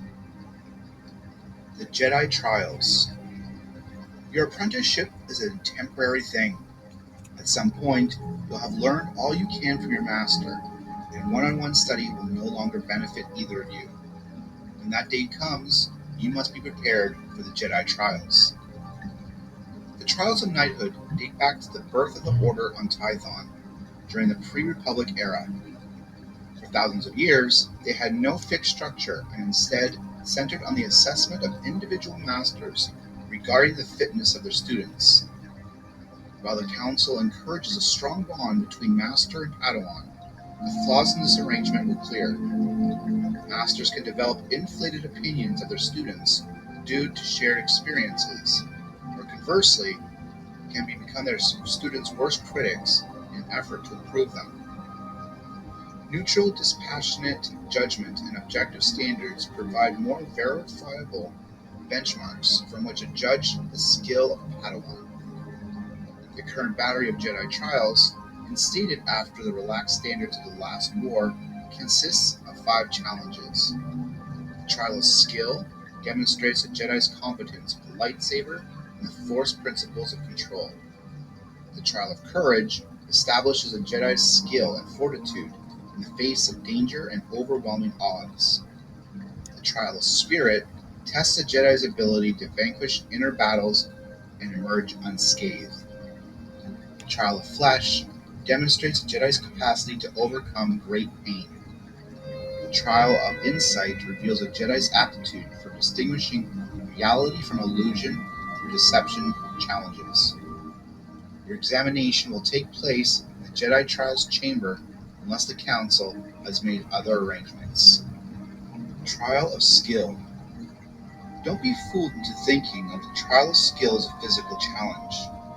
Master Vanek and the Council members will judge your performance based on a series of lightsaber tests, but in truth, this trial hinges on the Jedi's ability to maintain self-discipline in the face of distraction. Lightsaber combat is attached to the Trial of Skill as a matter of modern convenience, for every Jedi must demonstrate the ability to wield a blade. Yet, lightsaber combat springs from the discipline of control. Early in the history of the Order, the Trial of Skill took many forms, including acrobatics while balanced on the tip of a wooden staff, and keeping a single pebble suspended while standing in the vortex of a howling Tythonese hailstorm. Do not bother to anticipate what type of lightsaber challenge you will encounter during the Trial of Skill, or which opponent you will face. The popular rumor among Padawan is that you must outlast the Jedi Battlemaster in a session that may span hours. This could be true, for aching fatigue provides exactly the challenge to a Jedi's focus that the Trial of Skill is meant to evaluate. Yet, you may face multiple opponents at once. A succession of fresh opponents while you become increasingly exhausted, a duel with one Jedi while others manipulate your perceptions or shift the floor tiles beneath your feet, or perhaps even a duel with a member of the Council, including our venerable Grand Master, a rare privilege indeed. Such challenges are not meant to be unfair. All are designed to mimic challenges you may one day face if you are to serve the Order in the Republic's Jedi Knight. The latest feature in the Jedi Trials chamber is a holographic projector, introduced after the victory of the Rusin and capable of creating enemies from the air itself. With this tool, you might face Darth Ruin, Lord Cain, or any of the worst monsters to ever rise from the dark side. Lord Khan.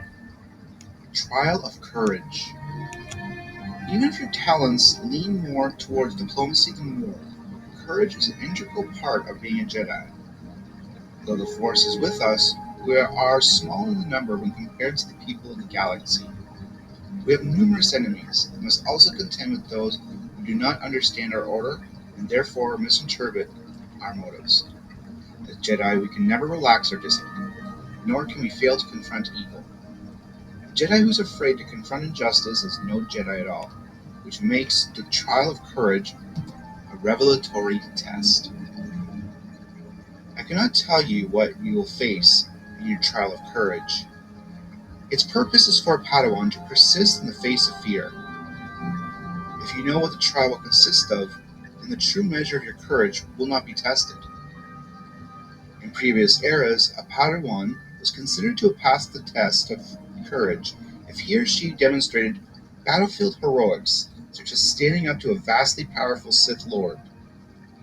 Similar dispositions were handed down by the Council during the last war.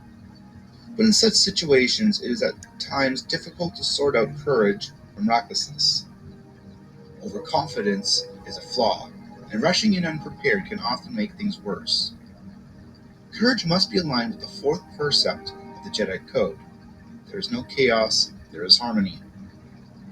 The war is over, but the Council may still assign special missions to Padawans who wish to pass the trial of courage.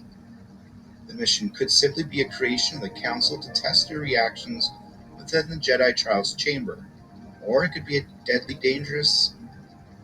Regardless of the nature of your challenge, it is important for you to not share the details of your experience with your fellow Padawans. All must experience the trial untainted. Trial of Flesh.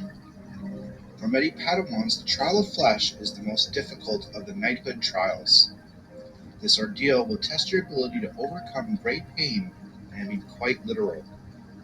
As a historian, I have studied the trial of flesh in its incarnations throughout the millennia. During the Pius Dia era, the Jedi Order subjected Padawans to torments of cold, cuts, sonic shocks, and the application of sustained, low-powered blaster fire in the technique that smugglers call the burning. Now condemned as barbarism, this practice is best understood as a product of its time. It did, however, crystallize the trial of flesh's most fundamental principle, divorcing the self from the spirit. During the most recent war against the Sith, the Council viewed battle as a living expression of the trial of flesh. All Padawans who survived a war injury passed the trial on the evidence of their scars. Padawans who had defeated a Sith Lord sometimes passed the trial of flesh, skill, and courage simultaneously. Far from being a matter of political expediency, these battlefield trials have a long precedent in the Jedi Order. Padawans who lost a limb to Cho Mok or other marks of contact surrendered their flesh to demonstrate their commitment to the Jedi Order. It is now a different time, and we do not expect Padawans to prove their worth through wounds. The trial of flesh, in fact, is about more than physical agony. The pain of loss is part of your passage from Padawan to knighthood, for you are giving up the closest bond you have ever known. As the partnership with your master is formally dissolved, you may be overwhelmed by feelings of sadness or regret. This is part of your trial of flesh. Think well on the first precept of the Jedi Code. There is no emotion, there is peace. Trial of Spirit. Outsiders think that Jedi exist to crusade against enemies, that we are mere counterbalances to the threat of the Sith. Only among our own ranks do we recognize that being a Jedi is emotional commitment to a higher spirituality. This is a challenge represented by the trial of spirit, known among some as facing the mirror. Jedi possesses great power, and those who have fallen to the dark side have unleashed their power in waves of misery. The trial of spirit measures your temptation and whether you can put them aside in the service of the greater cause. Although this is just as much the battle as the trial of skill, during this challenge, you might not flex a single muscle. The battlescape is in your mind, and victory is marked by a profound sense of peace. It is impossible to describe the trial of spirit. I do not know the fears coiled in your heart. Not even Grandmaster Fei would presume to dictate your challenges. The trial of spirit is to be carried out under deep meditation, with a master who will nudge you into the path that you least wish to tread. Under meditation, you may feel that you've been transported off Coruscant entirely. You may see the faces of colleagues who have long since passed into the Force. You will undoubtedly see things that disturb you, from enemies you have faced to the most horrific commutations in the Corps' nightmarish mythology. Remember the third precept of the Jedi Code. There is no passion, there is serenity. Stay true to the discipline of self-control, and keep in mind that you are but an agent of the Force. Once you accept that grief, shame, revenge, and all other emotions that center on the self have no hold on you, you will emerge victorious. If you do not, you will emerge broken and screaming. You should hope you do not fail the trial of spirit. Trial of insight. Can Jedi be deceived? Of course, but only if we ignore the will of the Force or the information in our archives. A Jedi who is deceived is no longer working for the cause of the light side. In extreme cases, a Jedi operating under delusion may become a danger to innocence. The trial of insight guards against this threat. It was the last test to be formalized as part of the trial of knighthood, and rose to prominence after it became clear that the trials were producing Jedi who were brave, competent, and could overcome temptation, but who could not see the pattern of a simple con artist.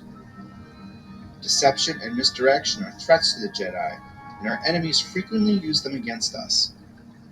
The Hutts have been the ruin of countless Jedi campaigns throughout history, not due to their martial prowess, but through their trickery. The trial of insight tests a Padawan's ability to see through illusion and judge the person beneath, and to filter out distractions in search of the truth. Over the centuries, many challenges have been employed to assess the ability in the trial of insight.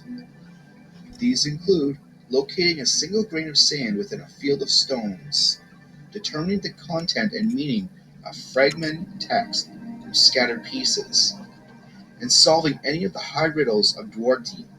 And no, researching the riddles in the archives beforehand is not permitted. The trial of insight may occur at a moment when you're not prepared for it. It may in fact be part of an unrelated challenge. I am reminded of 3 Padawans undergoing the 8th hour of the trial of skill. Through a perceptual trick, all were made to believe they faced a horde of angry warriors. One battled on the face of certain defeat and passed through a trial of courage. The second perceived the illusionary nature of the combatants and passed his trial of insight. The third bowed out of the trial, citing exhaustion, and failed to become a knight. Exceptions to the Jedi trials. The purpose of the trials of knighthood, the post-Russian reformations, and the very volume you hold in your hands is to formalize what at times has been a messy process of recognizing a Jedi's progress within the Force. Through the strain of war, plague, and economic collapse, the Republic has endured over the last few centuries. Jedi standards have grown disgustingly neglected. No longer are battlefield promotions the norm, and no longer are knights and masters permitted final say in whether their Padawans are ready to graduate from apprenticeship. Though I do not approve, there are cases in which a Padawan may become a knight while bypassing some or all the trials. The current structure of the 5 Jedi trials is designed to produce knights in whom the Council has entrusted its confidence. Thus, the Council may, at its discretion, promote any Jedi for any reason, or refuse such a promotion if its judgment warrants it. No Padawan should lobby for special treatment. You do not know better than the Council. There can be no appeal or dispute. Unusual circumstances under which a Padawan may bypass one or more of the formal trials include trial of skill. Padawans who have bested a battle master during sparring, or have demonstrated blindfolded mastery of a saber training exercise, fellows cadets, may be judged sufficiently advanced in this area that standard testing is redundant. Trial of courage.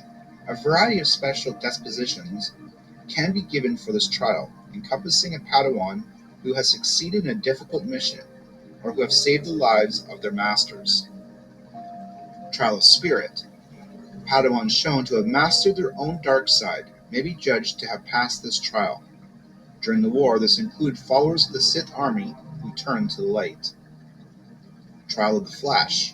Significant pain and loss is considered a worthy demonstration, such as initiates who were recruited later in life and have experienced the pain of loss, quieted their feelings for their family of their birth. Trial of insight. If a Padawan has demonstrated wisdom beyond his or her years and training, this may count as a pass, particularly if he or she divined to a solution that avoided violence. The Knighting Ceremony. If you have passed the trials, you will know it at once. There is little point in keeping a Padawan in the dark guarding their status. However, you will not bear the title of knight until the completion of the knighting ceremony. Proper etiquette must be followed during this most ancient rituals. Prepare yourself, and do not embarrass your master by forgetting your role. One day before the appointed date, report to the heart of the temple. Here in the preparation chamber at the center of the sacred tranquility spiral, you will spend a day and night in meditation. You may be alone, or there may be many Padawans sharing the space with you. Do not use this time for socialization, but instead reflect upon your journey as a Jedi and prepare yourself for what the Force wills for your future. On the following day, you'll be summoned to the Hall of Knighthood, most likely alone, but possibly with one or more of your fellow knights-to-be. The members of the High Council will be present, along with your master and other Jedi who played a key role in your development. If the High Council members are off-world or inaccessible, members of the Reassignment, Reconsideration, or First Knowledge Councils may sit in as appropriate. All members of Council will ignite their lightsabers to illuminate the darkened chamber. As the Grand Master or ranking Jedi approaches you, kneel to hear the words offered on your behalf. Bow your head when the Master recites the following passage. By the right of the Council, by the will of the Force, I dub thee Knight of the Republic. The Master will lower his or her blade to your shoulder and bring it up in a swift motion to cut loose your Padawan braid. If you are not of a species that grows the braid, the blade will be brought to both shoulders or sides of the body and raised in a sharp salute. You are now a Jedi Knight. If you fail the trials. Failure at any of the trials is equal to failure at all of them. But even success at all the trials does not guarantee a promotion to Jedi Knight. The Council is the final authority in all matters relating to the Order, including the ranks of its members.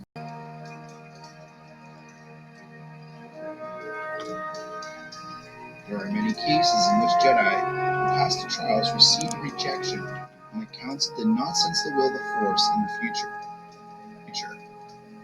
In other cases, the Council has promoted those with little aptitude for the trials under the conviction that the Force still have much work to do in their future lives as Jedi Knights. All this is to say, do not be overconfident. You cannot will your knighthood into existence with words or deeds, and accepting your subservience to the Council is an act of humility central to our existence as public servants. If you fail the trials, and if the Council does not forbid it, you may try again. You will undoubtedly wish to spend the intervening time in study and training. If your master permits, you may even return to your familiar Padawan apprenticeship. However, this is a temporary arrangement, and you must select a date for your second round of trials. There is nothing printed in any tome of Jedi regulation that limits how many times you may take the trials, but such determinations are made at the Council's indulgence. Repeated failures will not be tolerated, and are evidence that you are defying the Force's plan for your destiny. Accept that you will not become a knight, and meditate on what the Force is saying. It is advised to spend up to several weeks without food or rest during this period of meditation, as you purge your body and mind of distraction. You can always continue your time with the Order in the Jedi Service Corps, or within the ranks of the Temple staff. You may retain the rank of Padawan if you choose, even though you are no longer a formal apprentice. You may also wish to go by the simple rank of Jedi. Roles and duties of a Jedi Knight. Upon your graduation to knighthood, you will be a full member of the Order in the eyes of all. As a Jedi Knight, you will travel the galaxy and aid all those you encounter. You will no longer be bound to a master, and can thus choose your own approach to solving the dilemmas laid before you. Of course, you will still be subject to the demands of the Council. The Council, or one of the proxies in our satellite academies, will determine missions you execute. As a Jedi Knight, you are the arms and legs of the Order, and the Council requires you to stay fit and prepared for the moment when you will be asked to end threats to the citizens of the galaxy.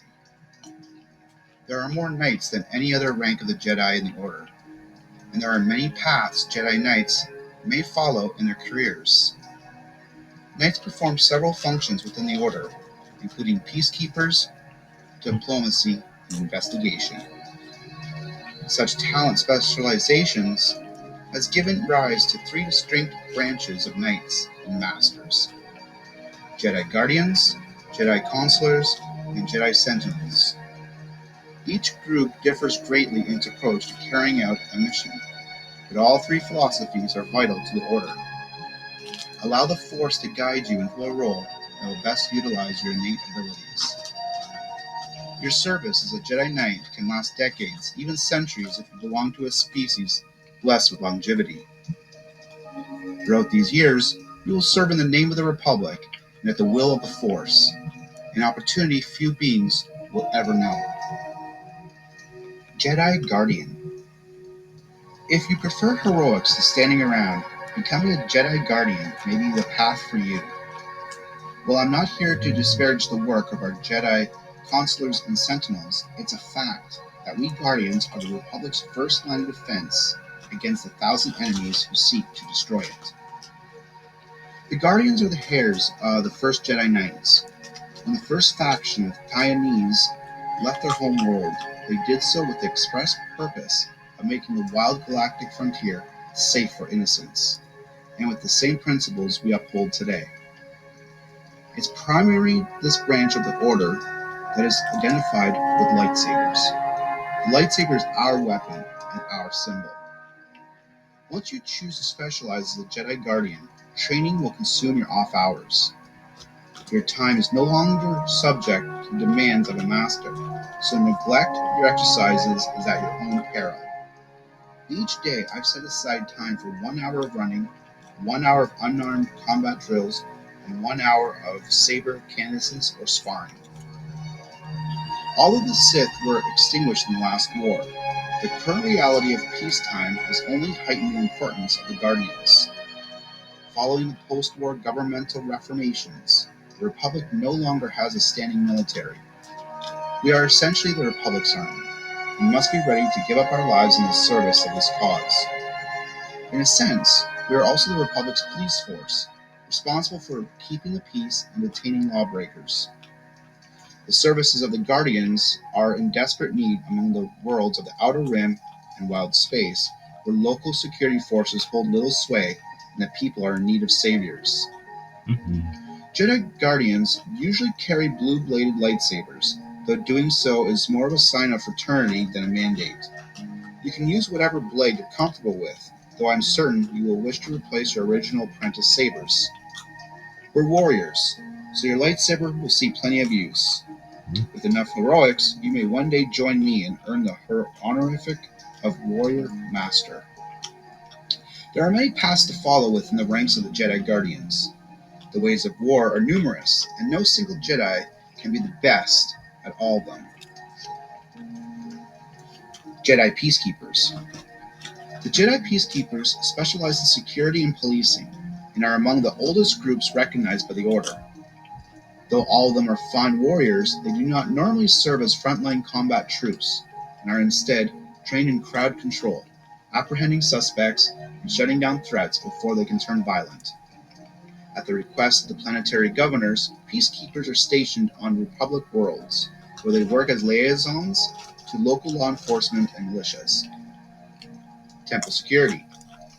On Coruscant, peacekeepers are synonymous with temple security. These Jedi watch over the Jedi Temple and the surrounding district, keeping the area safe from eccentrics, zealots, and armed radicals. The ranks of the temple security include Jedi gatekeepers, who monitor the main entrance, and Jedi brutes, whose imposing bulk often scares away troublemakers. Jedi Starfighters.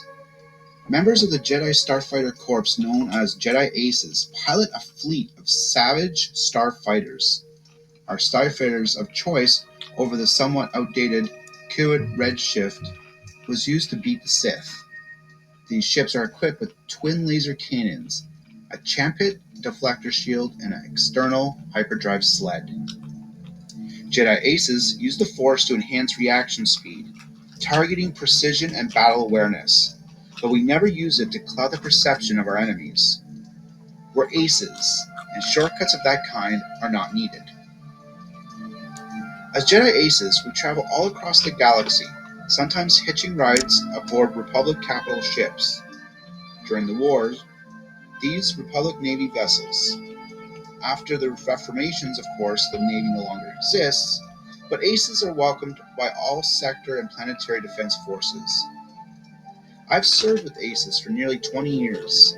In that time, I've upgraded our fighter squadrons, destroyed more than 300 enemy craft, and earned the honorary title Air Marshal of the Republic. Don't be intimidated by the achievements. No one in the Starfighter Corps expects you to reach such heights. But we do need good pilots. Lightsaber instructors. Lightsabers are integral to our identity as an order.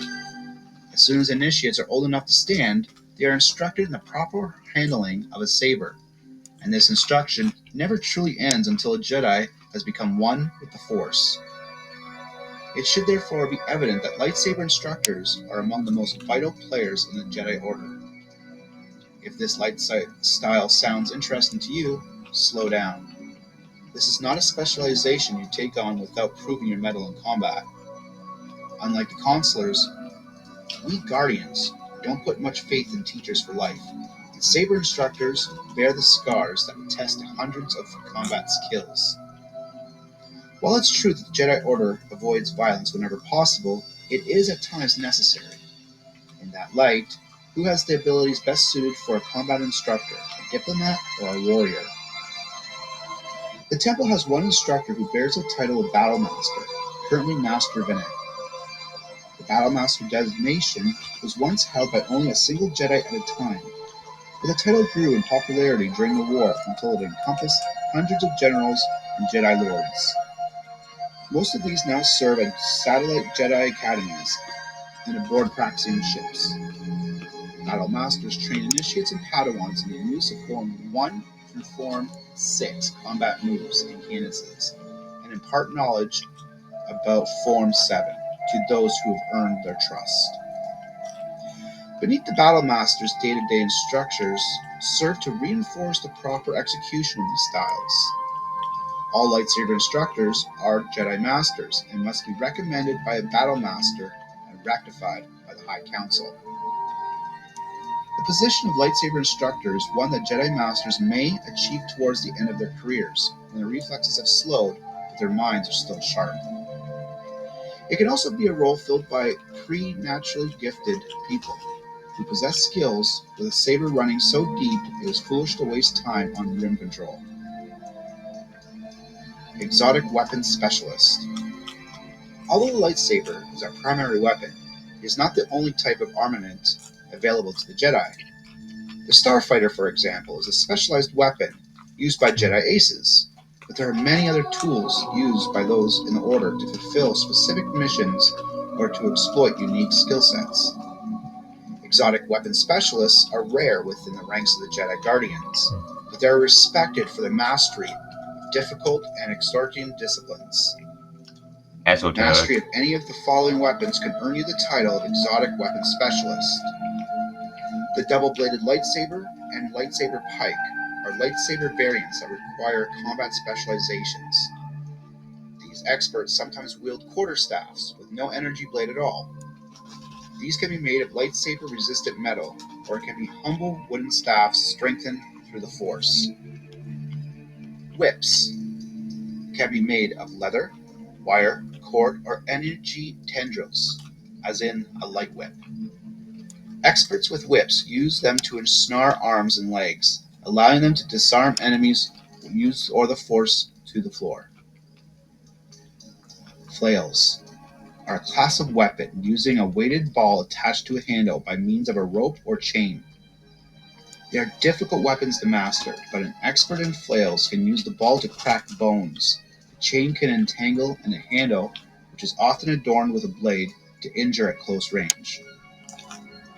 Ranged weapons are not often employed by the Jedi, but there is no inherent shame in striking from a distance, though you will have to endure the curiosity of your peers. Jedi who have trained in blaster rifles as their specialization use the Force to enhance their vision and guide their shots. Most of the Temple snipers use their lightsabers as range weapons, throwing them with distance and precision to take out targets. Some Jedi use their bodies as weapons. The martial artists of Bakuni hand employ the Force to strengthen their hands, feet, forearm, when making an unarmed strike. A blow from a Banuki master can pulverize stone. Most exotic weapon specialists devote their lives to the mastery of their chosen subject. Like lightsaber instructors, they often enter a teaching phase after they have achieved the rank of master. Jedi Counselors. The path of the Jedi is one of harmony, one that avoids violence and seeks to unite living beings through the peace of the Force. Jedi Guardians are needed to prevent the spread of evil, but it's the Jedi Counselors that uphold the central precepts of the Jedi Code. The most esteemed Jedi Counselor Masters serve on the Reconciliation Council, which is responsible for negotiating with political factions both within the Republic and outside it. We are not a replacement for the Senate. In fact, we serve as the pleasure. Yet, our understanding of the Force gives us a unique perspective in conflict resolution, one that ensures the galaxy's long-term stability. While the High Council reports to the Supreme Chancellor, the Reconciliation Council often works the Republic Diplomatic Corps. The Jedi are largely synonymous with the Republic, and it is not uncommon for new alien cultures to insist on dealing with a Jedi representative when negotiating the world's entry into the galactic community. Jedi's counselors help to serve all people of the galaxy in political dealings and conflict resolutions. While the Force is a significant part of the effectiveness and is useful in detecting deception, using the Force to prod warring parties to sign a treaty is considered an abuse of the Jedi's power. Besides negotiating, Jedi counselors also research and teach. Many can be found in Coruscant taking advantage of the archives, but volunteering data records, while others serve in such hubs of information as Abroski and Telos. Profound skill with the Force is the mark of a Jedi counselor. The most advanced among us are given the honorific of Sage Master. The greatest healers, seers, and prophets have all come from within our ranks. Counselors can be outstanding fighters of push, but are more likely to rely on Force talents such as effect mind or telekinesis than on brandishing a lightsaber. Though a Jedi Counselor does carry a lightsaber, typically bearing a green blade, it usually remains hooked on his or her belt. If you have chosen the path of the Jedi Counselor, your empathetic talents are strong and you have a deep connection to the Force. Throughout your career, you will improve thousands of lives through your actions. Jedi Seer. Among the ranks of the Jedi Counselor is that of a Jedi Seer. This is the calling I have followed in my own life, so it is one I understand well. Those who become seers are attuned to the higher workings of the unifying force and can perceive how it binds space and time in a coherent and breathtaking meshwork. Seers hear the voice and feel the will of the force. They can view events from remote distances and receive visions from both the past and the future. Some seers, known as Jedi prophets, are gifted with extraordinary foreknowledge. Their divination are recorded in our holocrons. Connection between the Jedi Seers and the unifying force is the most important asset the Jedi Order possesses. Other powerful groups, including the Hutts, employ warriors, martial artists, and pilots. But who besides the Jedi can perceive the entirety of existence? Jedi Healer.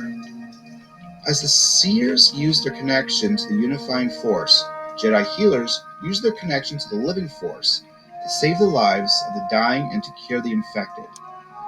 They work closely with the Jedi Medical Corps, but are full-fledged Jedi Knights and Masters, as opposed to most MedCorp Jedi, who never achieve the rank Padawan.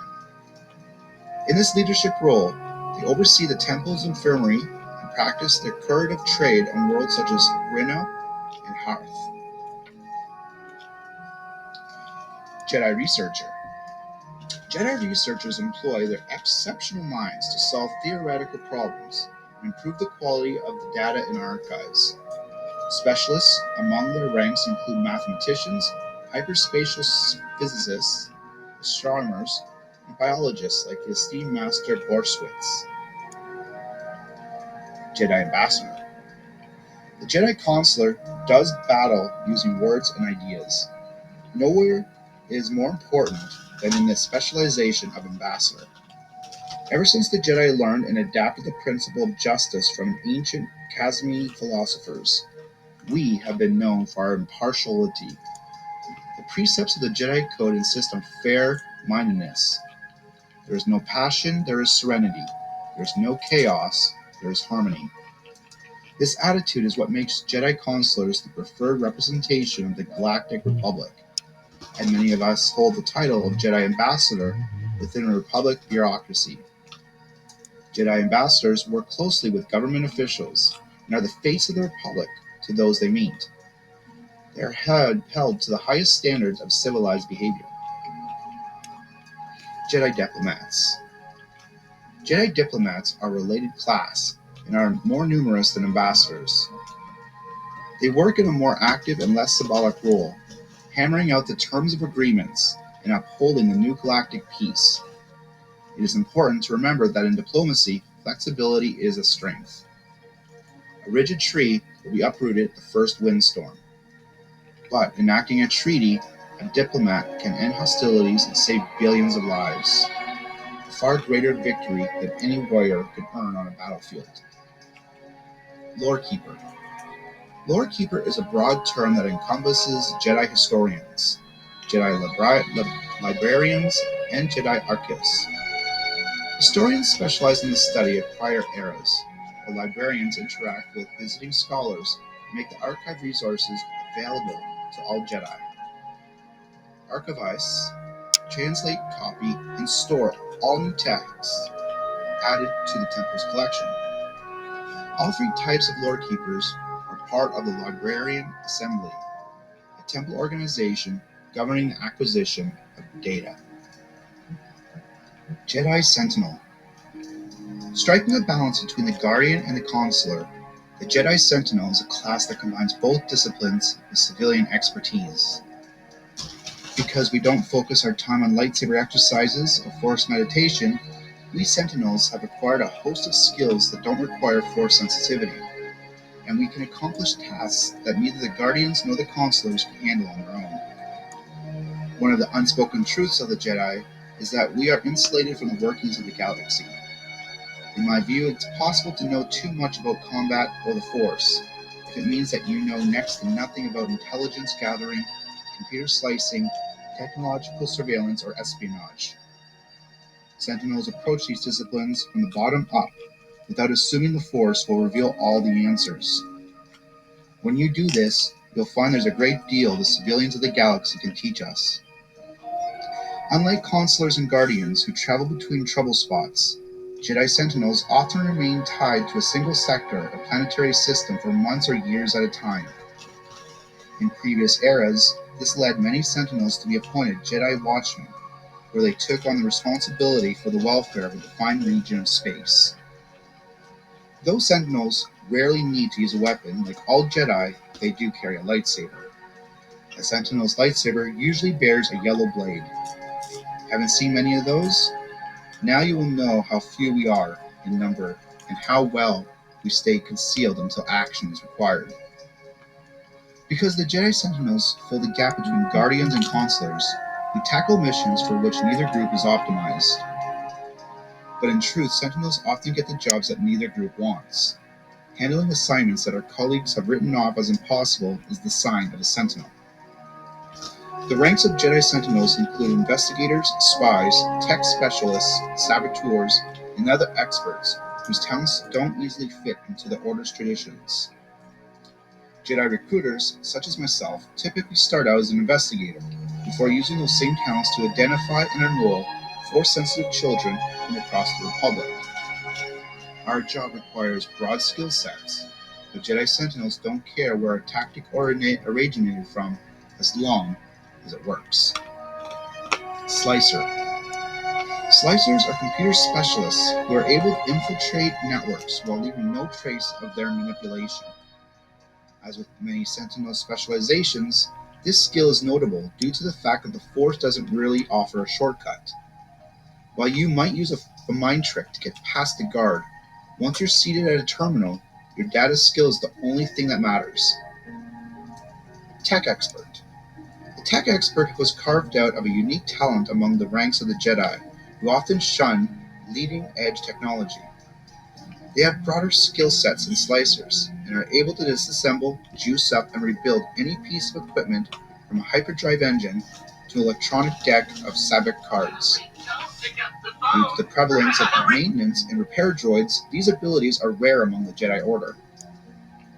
Some tech experts have cultivated a gift for the Force ability Mech Duru, which bestows the user with intuitive understanding of how complicated structures, including machinery and circuitry, fit together. Security Expert. The security expert is known for his or her ability to disarm traps and silence alarms. This Jedi recognizes the Force limitations when it comes to technological countermeasures, and has saved many missions and lives by studying how to disrupt them. A security expert can be the difference between a successful infiltration and a lifelong prison sentence in the flame dungeons of Nal Hutta. Jedi Shadow. The elite Jedi Shadows are widely respected members of the Sentinels. The role of a Jedi Shadow is to seek out and vanquish any traces of the dark side, requiring them to do both spy and saboteur. Jedi Shadows prize the mission above all else, and often must make moral compromises that would be unpleasant for other members of the Order. Alter abilities. As a youngling, you can learn control. As a Padawan, you studied sense. And now as a knight, your education in the Force will continue in the discipline of Alter.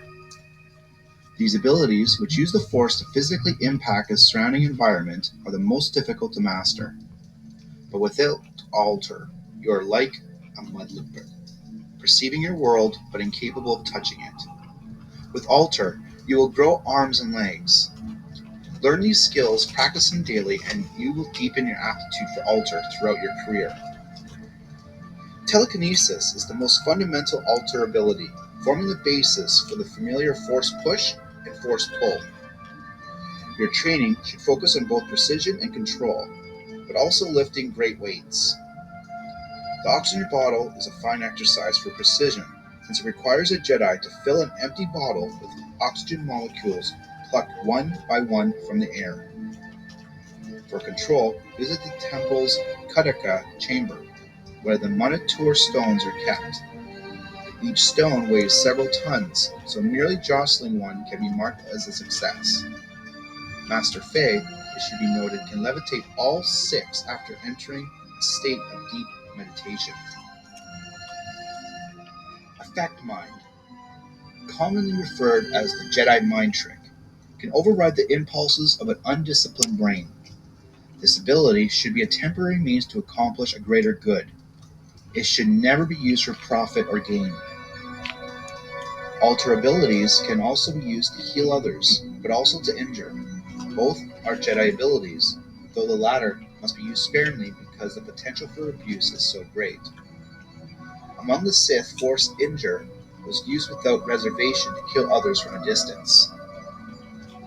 Alter Environment describes a family of abilities that stand as evidence of the Force's ability to control the natural world. With this, a Jedi could summon a whirlwind or a lightning strike, or can direct hailstorms and crashing waves against the walls of an enemy fortification. The related ability of Plant Surge, or Costrio Sato, is among my favorites. By drawing on the living force, a Jedi can ensnare enemies in a nest of thorny vines and end a conflict with minimal violence. Advanced Force Techniques. Though some Jedi have demonstrated their mastery of the Force's more challenging expressions, this does not obligate you to follow their lead. But if your talents lie in similar areas, you may wish to devote a year or 2 of your knighthood to becoming an expert in an advanced Force technique. Battle meditation is study and practice. It is actively encouraged by the Council and is absolutely critical in wartime victories. Through battle meditation, a Jedi touches the minds of every soldier in a combat zone, friend, and foe alike. Allies gain a boost in morale and fighting efficiency, while enemies become sieged by confusion and fear. At the Battle of Mizur, the death of the Jedi Coordinator to a Sith sniper turned the Jedi retreat into a full-scale slaughter. Combustion is a severe culmination of the art of telekinesis by which a Jedi causes objects to explode. The intensity of the blast can injure an entire room of enemies, particularly if the affected object is made of flammable material. Art of the Small is a fascinating method of melding oneself with the Force. Under meditation, a Jedi's Force presence is shrunk into that of a single atom, allowing for an unprecedented degree of stealth, as well as allowing for a perception of the universe on a molecular scale. Using telekinesis in this state allows Jedi to eliminate toxins and cure certain ailments in others as well as in themselves by constructing healthy proteins and rebuilding cells. Doppelganger permits a Jedi to create a short-lived duplicate of himself or herself, or an external object that is visually indistinguishable from the real item. Those who have perfected this ability can create phantoms of any person of their choosing, or trick an enemy into seeing more objects, such as droids, than that actually are present. The Force Storm is truly an awe-inspiring demonstration of pure natural energy. After using the Force to open a hyperspace wormhole, tremendous shocks will ripple through the fabric of space. Due to the Force's storm potential for abuse, the Council has recently classified it as a dark side power. Forbidden Force Techniques. In your heart, you know which abilities run counter to the Jedi Code. Yet during the last war, the raw power wielded by the Sith prompted some Jedi to match them in rage. Such miscalculation always ended in tragedy. Forbidden Force techniques are marked by a loss of control. Using any of these techniques as a Jedi Knight is prohibited. Force Grip. The refinement of telekinesis works as an invisible extension of the hand, allowing Force users to hoist enemies into the air or close off the air from their trachea. It is truly a brutal and crucial application of the Force. Force Insanity. This dark side perversion of the affect mind invades a victim's psyche with sinister energies to the point that he or she becomes paralyzed by horror. The technique can push vulnerable intellects into permanent madness. Deadly sight, a tactic that was once extremely rare, even among the Sith, exploded in usage during the last decades of the war. By channeling this ability, a Force user can harness fury and hatred and then project them through an intense glare into a victim. As long as that victim is in the practitioner's range of vision, deadly sight has been known to blister skin and vaporize extremities. Morikro. Though it is practiced by some Jedi Masters, it is considered off-limits for knights. By using Morikro, a Jedi can slow the body functions of another being into mild catatonic or long-term suspended animation. There is still great risk that an untrained user may go too far and accidentally stop a heart from beating. Emerald Lightning, a technique in which a Jedi can spray electric bolts of variable intensity from the hands and fingers. This technique is closely related to the dark side power of the Sith lightning, but it springs from a sense of determined justice and has been studied by some masters under controlled conditions. Its energies can also be contained in a ball of pure kinetic force known as kinetite. Advanced lightsaber techniques. Form 7 lightsaber combat, Joyo.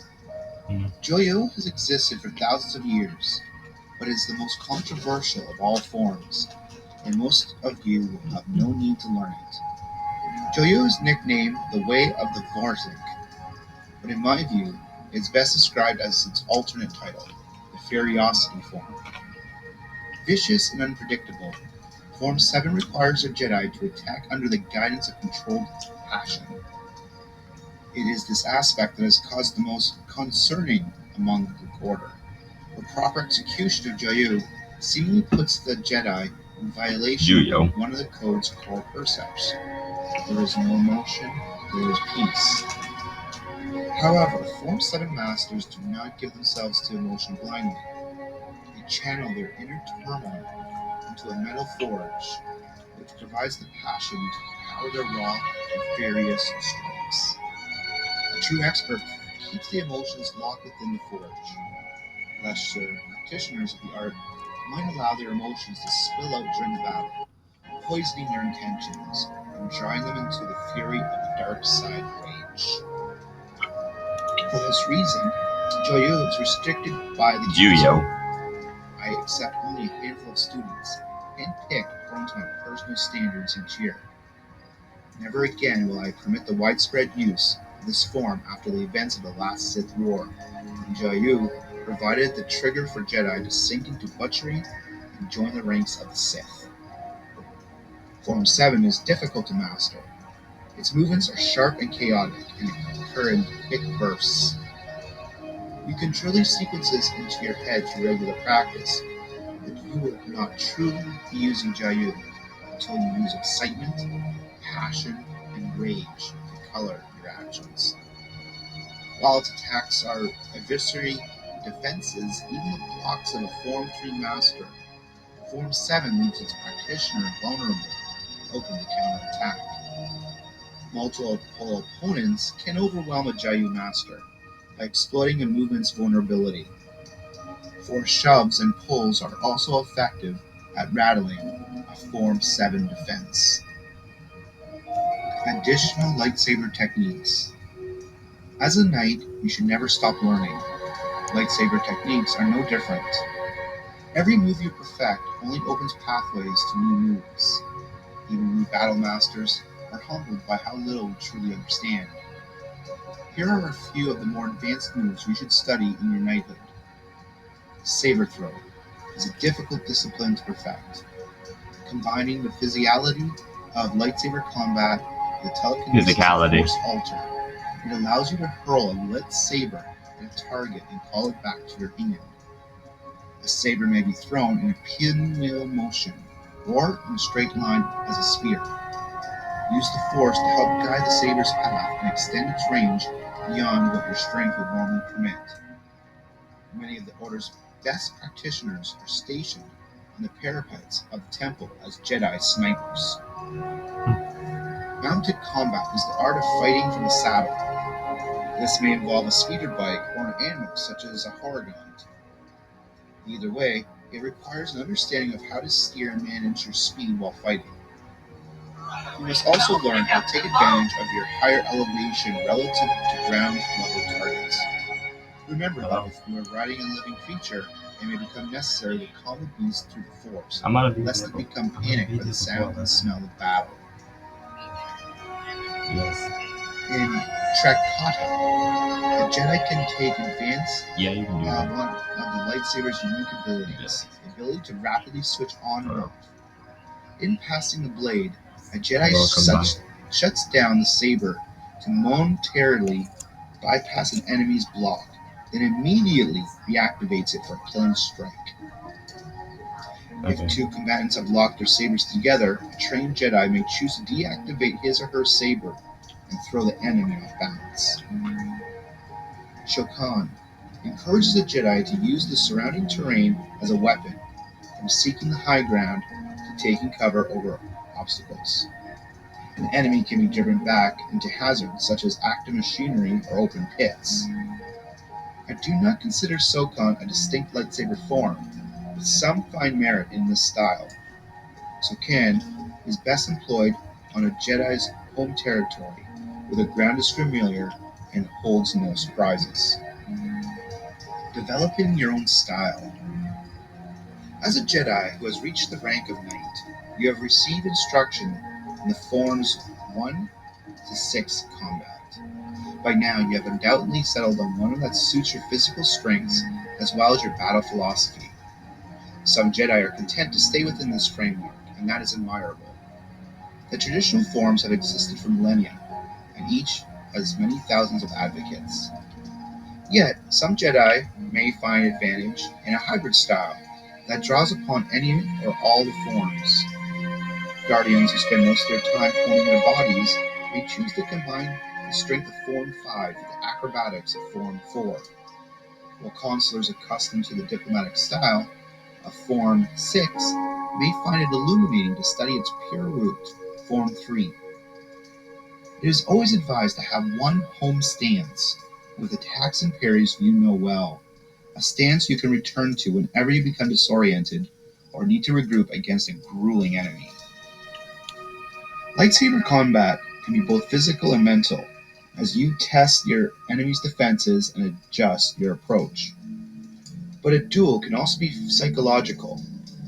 Mock is the act of using words to break an opponent's concentration and shatter his or her morale. By urging enemies to surrender or telling them they have no hope of success, a Jedi can end a fight without bloodshed. But be warned, too much taunting can lead a Jedi down the dark path. Every Jedi must find his or her own balance, a method of fighting. If your style is unique and has sufficient complexity, it may one day be recognized as a new subset and be taught to future classes of initiates and Padawans, perhaps even with your name attached to it. Enlisting new members. The Jedi, as you well know, forbid romantic attachment. You do not marry, nor do you breed powerful lineages from our greatest members. How then do we survive from generation to generation, or rebuild our numbers after the decimation of war? The Force supplies the answer. Any being, regardless of homeworld, species, wealth, or social status of his or her family, can be born with the ability to touch the Force. These being a gift, and if we don't teach them how to use it, the Jedi Order is responsible for squandering that gift. In fact, those who don't learn how to harness their talents at a young age may come to view the Force as a curse. On some planets, those who are Force sensitive may be persecuted as demonic magicians, or may become so unarmed with their otherworldly powers that they become exactly the monsters their neighbors fear. Once they have reached such a state, it is difficult to bring them into the light of Jedi teachings, which in past decades have made them easy marks for the Sith. The responsible use of power takes a lifetime to perfect. and therefore the Jedi Order only rarely accepts members who are older than a few years. Most of you came to the temple as infants. Locating Force-strong newborns is a straightforward process, at least within the Republic's borders.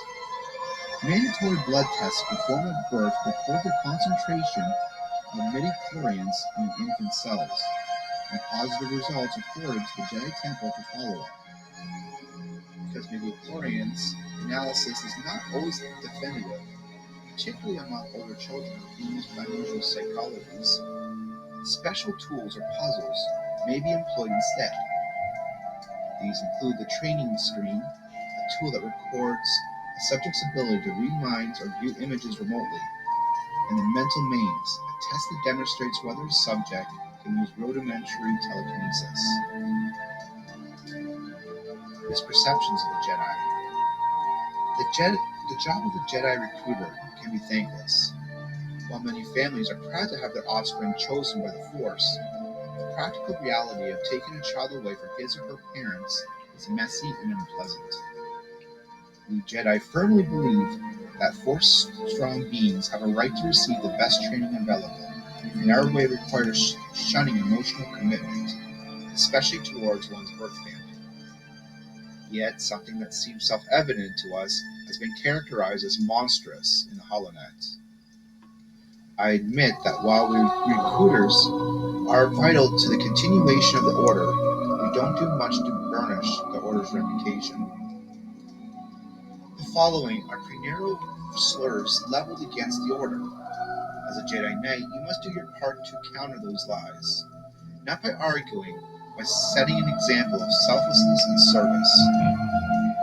The Jedi are sorcerers, popular in primitive worlds and among adherents of certain religious sects. This belief betrays a misunderstanding of the Force's presence throughout the universe. The Force is a real, demonstrable phenomenon, not a twist of forbidden magic. Through our connection to the Force, the Jedi are the agents of life itself. The Jedi are kidnappers.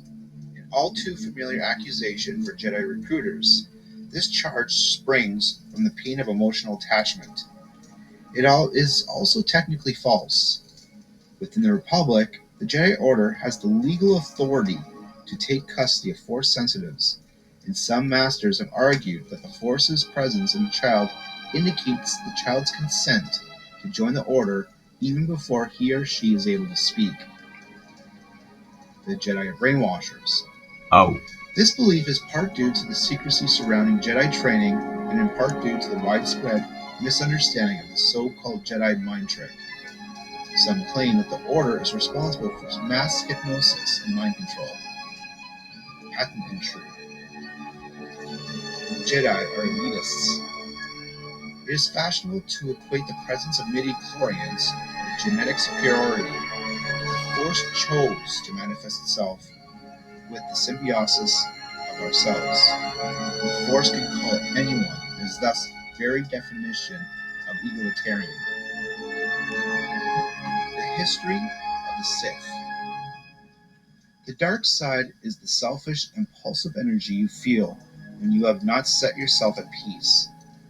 Members of the Order who give themselves over to the destructive emotions often experience an irreversible spiritual corruption that marks them as a darksider. Those who follow the rituals of a specific dark side philosophy become Sith. Not all darksiders are Sith, though. The Sith have proven to be the most persuasive and malevolent power of the past several millennia. At times, they have controlled the majority of the galaxy. The Sith hold fast to a set of beliefs influenced by a neurotic magic of the alien species whose name they share, but their core tenets are summarized in the Sith Code. Peace is a lie. There is only passion. Through passion, I gain strength. Through strength, I gain power. Through power, I gain victory. Through victory, my chains are broken. The Force shall set me free. The Sith hold that these beliefs represents their willingness to challenge the restriction of orthodoxy and shake the foundations of power. Yet, it is plain that the Sith Code is a selfish one. Every tenet focuses on individual wants and desires. The Jedi know that greatness can only be won through humbling oneself. The Sith settle for quick and easy power by sinking deep into their emotions.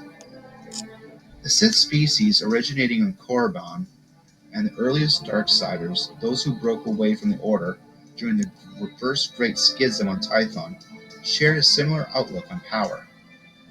Eventually, their teachings became so intertwined that Sith became to be described as abhorrent to their beliefs, regardless of the species. The Sith carry red-bladed lightsabers caused by their use of synthetic crystals. These lightsabers serve to both announce their presence and to test their own sabers in battle. The blade of a Sith saber has been known to break the blade of a Jedi saber by overloading its energy matrix. The annihilation of the Sith Order has thankfully put an end to these duels. The Second Great Schism and the Final War. Modern Sith came about after the Great Second Schism in the 100-Year Darkness, a war between Jedi and Darksiders that involved the alchemists' creation of monsters. The victorious Jedi sentenced the surviving Darksiders to banishment. But among the uncharted stars, the exiled Jedi discovered the Sith species, who worshipped death and the angry energies of the dark side. They became the Lords of the Sith, merging their fallen Jedi culture with the sacrificial rituals of the savages Korriban natives. 2,000 years later, the Lords of the Sith space-mounted an invasion of the Republic. Running wild over Kirik and Coruscant, the Sith blitzed the heart of civilized space before the Jedi could drive them back into exile. This was the first of many wars between the Jedi and Sith. During the Vulture Cataclysm, in the Third Great Schism, the Darksiders influenced by the Sith triggered the obliteration of the entire world. This act led to regular clashes between the dark and the light, including the Great Sith War of Exar Kun and the Jedi Civil War that saw the defection of two Jedi champions, who became Darth Malak and Darth Revan. The Jedi Order barely survived these conflicts, so only a few centuries later, when war broke out again, the Sith took control of Coruscant, relocating the Jedi to Tython. We have since won back our rightful place in Coruscant. The Fourth Great Schism, which occurred a millennia ago, brought on 1,000 years of fighting, this ascendance of Darth Ruin, the Sith, and the plague that provided the drumbeat for what was truly the Republic's Dark Age. It was a military campaign that nearly brought an end to civilization. Yet, the Army of Light beat the Brotherhood of Darkness at the Battle of Rusum. Those Jedi who sacrificed their lives have transformed the Dark Age into a golden age of peace and bounty. Darth Bane and the end of the Sith. The Sith have been the enemies of the Jedi for thousands of years. Yet, outsiders who viewed them as inevitability and even necessity, counterbalanced to the light side, were proven wrong after the Battle of Rusum, when the Sith Order crumbled. Although danger still lurks among the stars, the citizens of the Republic need no longer fear the title of Darth. It is ironic that one of their own, Darth Bane, helped bring about the destruction of the Sith. But it's not surprising. It is the Sith way to scratch and claw for power. In the war's last decade, Bane rose to the ranks of the Brotherhood of Darkness to challenge the leadership of Sith Lord Khan. From the Sith prisoners in custody to Akatar, we have learned that many of them considered Bane to be Sithari, the culmination of prophecy that foretold the rise of a perfect being. This divination, an inverted mirror of the Jedi prophecy of the Chosen One, reflected the Sith need to cast their hopes upon a savior as the Jedi Army of Light closed in on them. Bane's popularity split the ranks of the Sith Lords, causing them to lose focus and to surrender key ground at Rusum. Ultimately, Lord Khan knew he could not win and triggered a third thought bomb. This unspeakable dark side weapon scorched the surface of Rusum and drew the spirits of every combatant, Jedi and Sith into a bottomless singularity. Bane died with the rest of the Sith Lords in Rusan, proving that not even the Sith'ari could sustain an order founded on aggression and greed. Though we Jedi must continue to resist the temptation of the dark side, it is good for cause to cheer that the enemies of life have at last been vanquished. Other dark side organizations. Fallen Jedi and those who hold the views of the Sith are only two types of followers of the dark side. There are other paths that can corrupt those who are force sensitive. Just as there are rival organizations to the Jedi, there exist cults and sects whose sole purpose is the exploitation of the dark side for selfish needs. The Sorcerers of Tun are believed to be descendants of pure-blooded Sith exiled from Korriban long ago. Deep in the Outer Rim's centrality, they practice a secretive and malevolent style of force manipulation, which they characterize as spellcasting. The councils try to recruit them, but without success. The force-using tradition of the Jarfikin extends to the earliest centuries of the Republic. Their shamans believe that the dark side can manifest itself only through elaborate blood rituals. Removing these rites can actually block a Jargison's adaptability to use the Force. The Macrosa Order originated among the House Maketi in the Tapinian sector.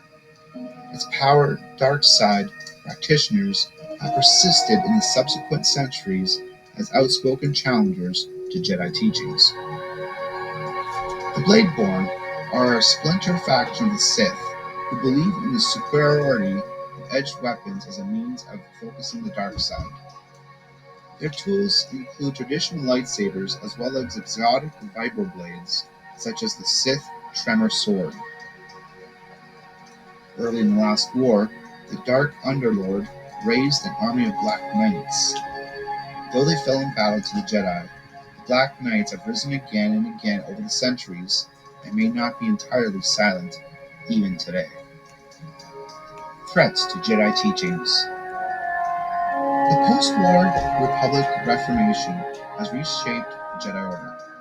We have learned much from the previous 1,000 years, from the fall of Phineas and the war he ignited to our final victory over Rusan. The loss of so many Jedi and Sith seductions has prompted the enactment of new rules governing Jedi teachings. The Council no longer exhibits tolerance toward heretics who believe they have found a superior path that runs counter to the Jedi Order's 24,000 years of cumulative wisdom. The Sith and fallen Jedi are not under discussion here, for their evil is apparent to all. But alternate philosophies can be just as tragically misguided. At the forefront of these philosophies are the relativists, those who argue that the dark side does not exist. Many Padawans seem to go through a similar phase, and as their masters who must set them straight or they may carry their misperceptions into adulthood. These radicals do not deny the existence of dark side powers, but maintain that the darkness only manifests in the mind of the individual force wielder. The dangers in this philosophy are clear. Those who believe that any action can be taken, so long as one's intent is pure, soon believe their intent is always right. The so-called Grey Jedi have been with us since the beginning. Although they do not break with the Jedi orthodoxy concerning the dark side, they bristle when asked to take orders from the Council. Grey Jedi make compromises, cut corners, and hide their actions from scrutiny, all under the assumption that their experience makes them authority on policy. They are mavericks, who are difficult to control, but can be valued members of the Order after they have been persuaded to follow the established hierarchy. The Lost is a term applied to Jedi Masters who have resigned from the Order for physiological reasons. Although few in number, the Lost represent a failing of the Jedi to keep our greatest thinkers within our fold. Their loss is our shame. Taking on a Padawan learner. Although it is not mandatory, at some point during your knighthood, you may feel the desire to pass your knowledge on to another Jedi younger. Jedi Knight, you are encouraged to heed the Force's call, particularly if you sense it leading you towards mentorship. Aside from recruitment, this is the most important action you can take to ensure that our order remains vibrant and strong. Taking a Padawan apprentice will complete the cycle that first brought you to knighthood, and if concluded successfully, will elevate you to the rank of Jedi Master.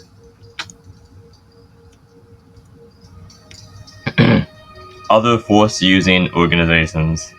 The Jedi Order is not the only organization to study and follow the Force.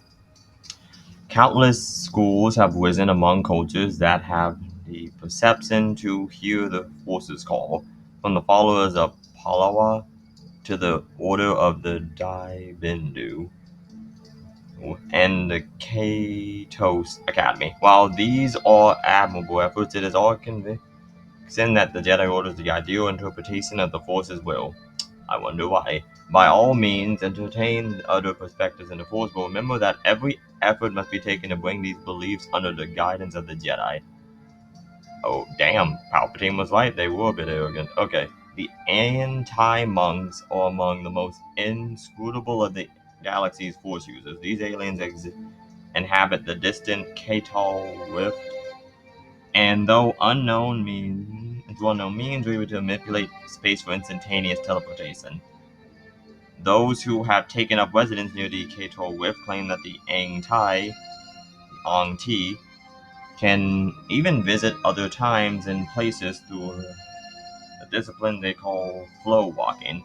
The Baron Dustases of Dorne are the most gifted Force users among the Keldor, and their reliance on breathing a helium atmosphere has not prevented members of the species from taking on great roles in the galaxy.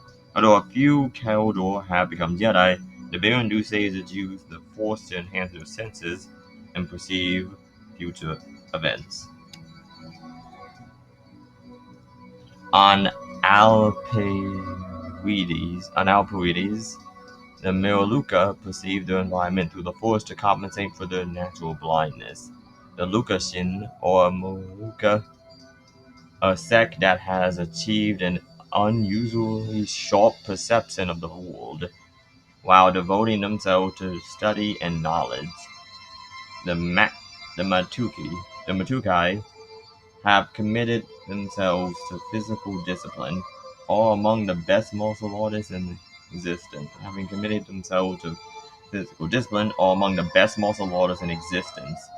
They achieve their mastery through a force bond that strengthens their blows and refreshes their being spirit.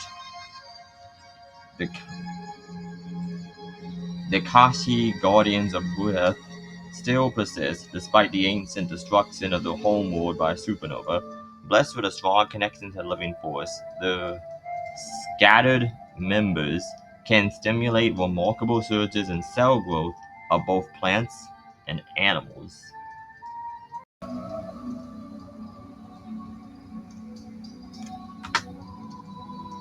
If you wish to select a student, visit the temple.